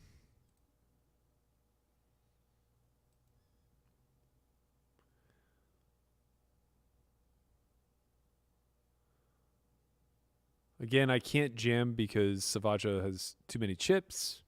Otherwise, I'd be happy to. Would love to switch seats with Savaja, of course. As it stands, again, if Jamie jams, I would just have a call. As it stands, though, I have a very clear open. Definitely would be calling Dave's rejam. Of course, that's a no-brainer. Calling for 7 here.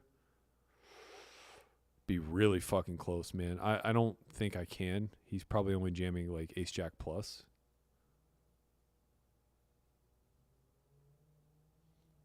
Which is pretty wild when you think about it, but the EV of this stack is just, you know, it's double this one basically.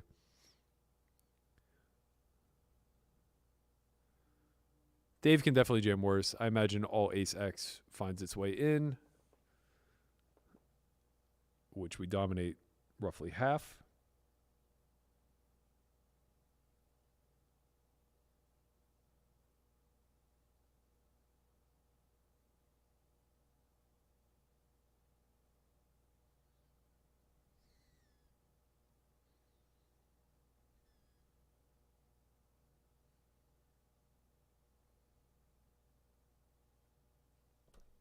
Again, we have an open with an ace. Now we cover everybody.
Would have hated to see Jamie jam there, obviously.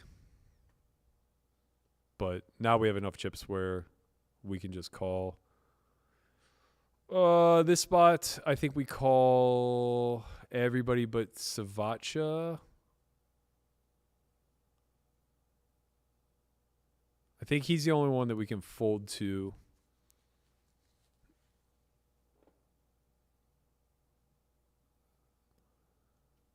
This one wouldn't feel good, but we're kind of pot committed, I guess, with a hand that just wins 30% of the time versus range.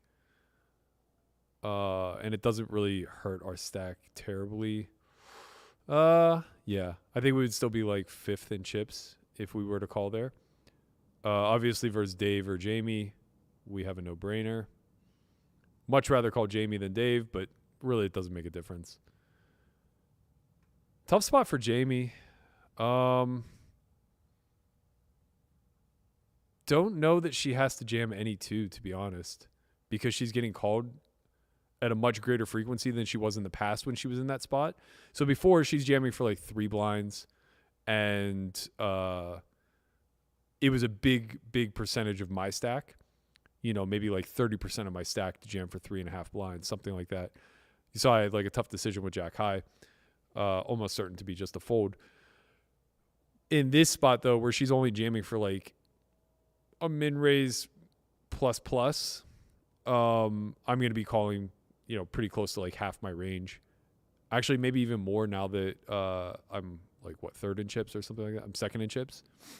Right? So I'm probably calling like not any 2, but like at least half of my range. So she actually gets to play that spot pretty tight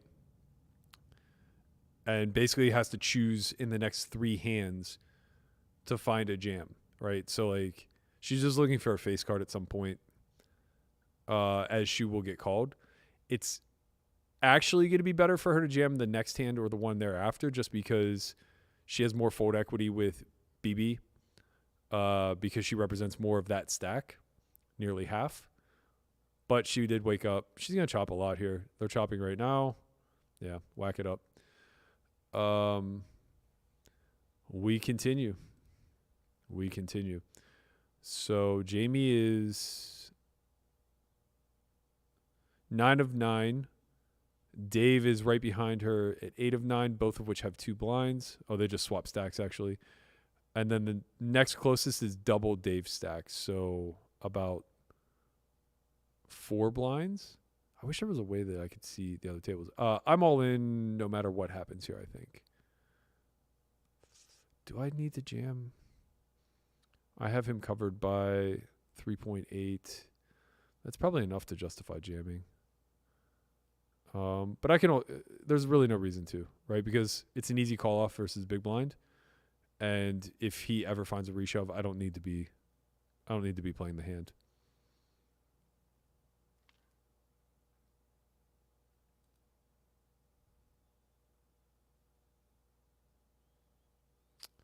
What up, Bruzy? Big shout out to one of the stronger streamers out there. Saw him put a graph out, or maybe it was just a stat line the other day. Something like $1 million in earnings this year while streaming all of it. That's pretty fucking impressive, man. Big shout out to the Rooster. You love to see it, team. You love to see it. Yeah, same thing. I'll just keep raising. Obviously, if Savacha jams, we have an easy fold. Otherwise, we're happy to play a 4.5 big blind pot. Jamie now in the pole position. Dave is forced all in. Going to be pretty tough. Pretty tough for him to not call off any 2 here, I think. Which maybe is a justification for me not to raise. The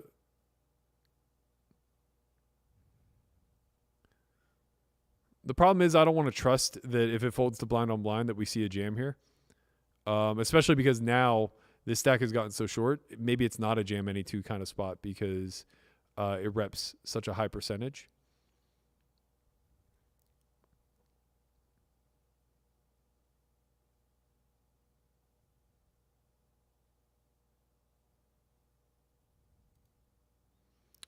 Yeah, I appreciate that, Bruzy. I obviously wasn't sure.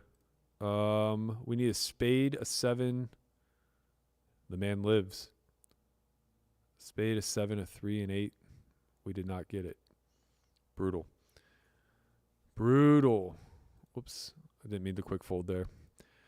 Yeah, I'm not like hyper confident on the satellite spots, but I'm also not hyper confident that my opponents are playing correctly. So, all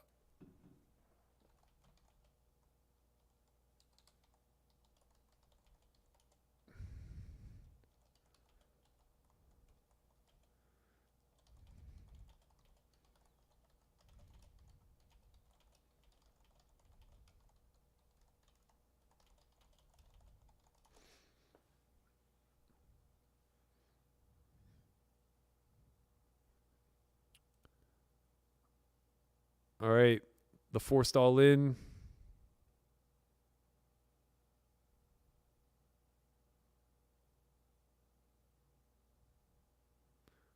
Jamie has a call. Oh, that's a good hint. Wow. Wow. Unlucky, Jamie. RIP. We did it, team. We made it. We have another seat to give away. Stay tuned for the details. Confirmed. I won a seat on half of the Sundays that I streamed. So of the 8 seat guarantees, I actually got a seat in half of them. That's not too shabby. That is not too shabby. So we're going to have another 12K package to give away. I'm going to speak to the powers that be and figure out just how we're going to do that. At a bare minimum, we'll be giving it out this Friday on the podcast, so stay tuned for more details.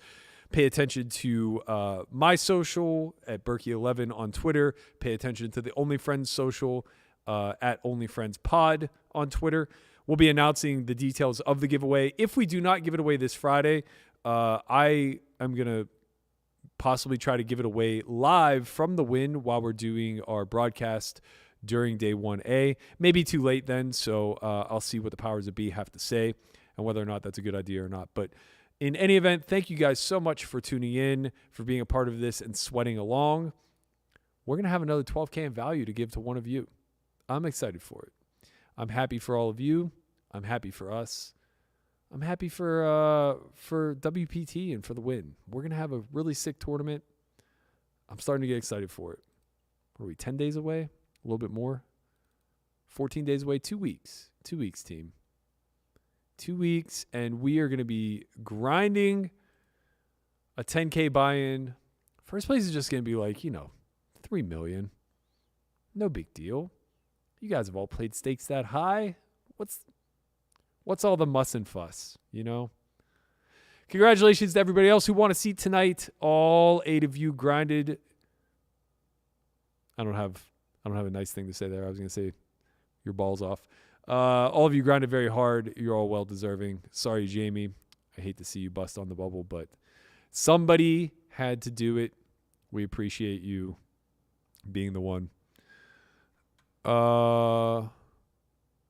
Baruzzi, I'd be curious to go over some of these Saturday spots with you. I don't know how interested you are in doing any like short form content out of this, but I'm a quote unquote noob. Like I said, I was just going based off of my ICM knowledge, and I know that it's very, very, very imperfect when it comes to satellites. So I'd be curious what some of those spots look like. In any event, we did it, team. Big shout out to the Rooster for sweating us along. Shout out to all of you nerds and brainiacs who've been following along as well. Very probable that we'll be giving it out to subscribers, followers, members of the Software community. So stay tuned for more details. We'll fire that out sometime this week. Pay attention to socials. Appreciate you all, as always, for tuning in. We got seat number 3. We'll see you guys later.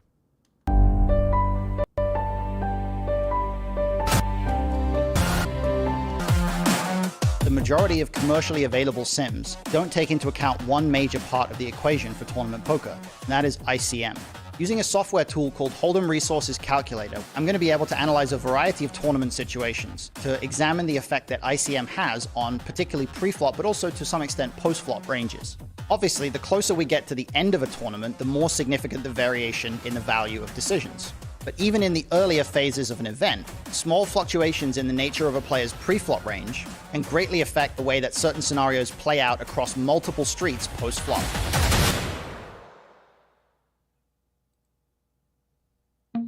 It really is a show within a show. This is a cash game. These people are going at it for real money. But then this sub-layer of, and we get to know why. Blind vs. Blind and No Limit Hold'em is a unique island that rarely presents itself elsewhere in game dynamics. The beauty of this spot is that the lack of intimate knowledge of correct frequencies leads to a lot of street poker. I'm gonna float with devious intentions here. Two ranges, both wide, where both players are defaulting back to their game theory pillars in order to try to intuit a strategy on the fly.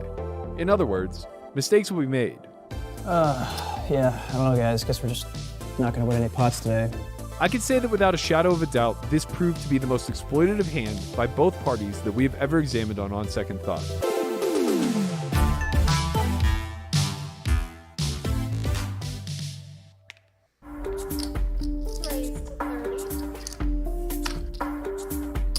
It's actually kind of interesting because my hand could consider fast playing or I could consider flatting. I think I'm usually behind if all the money goes in. I think his range is going to contain quite a bit of ace-x, so I'm going to start with a small bet.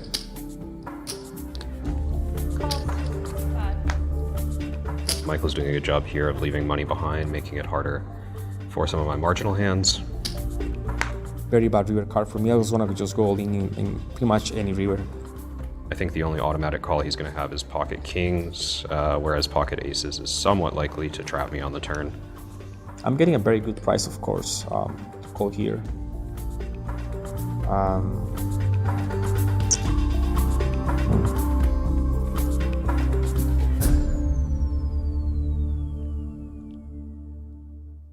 He must have felt a little something, something. A little bit of love. A little bit of yinzer, as I should say, shine.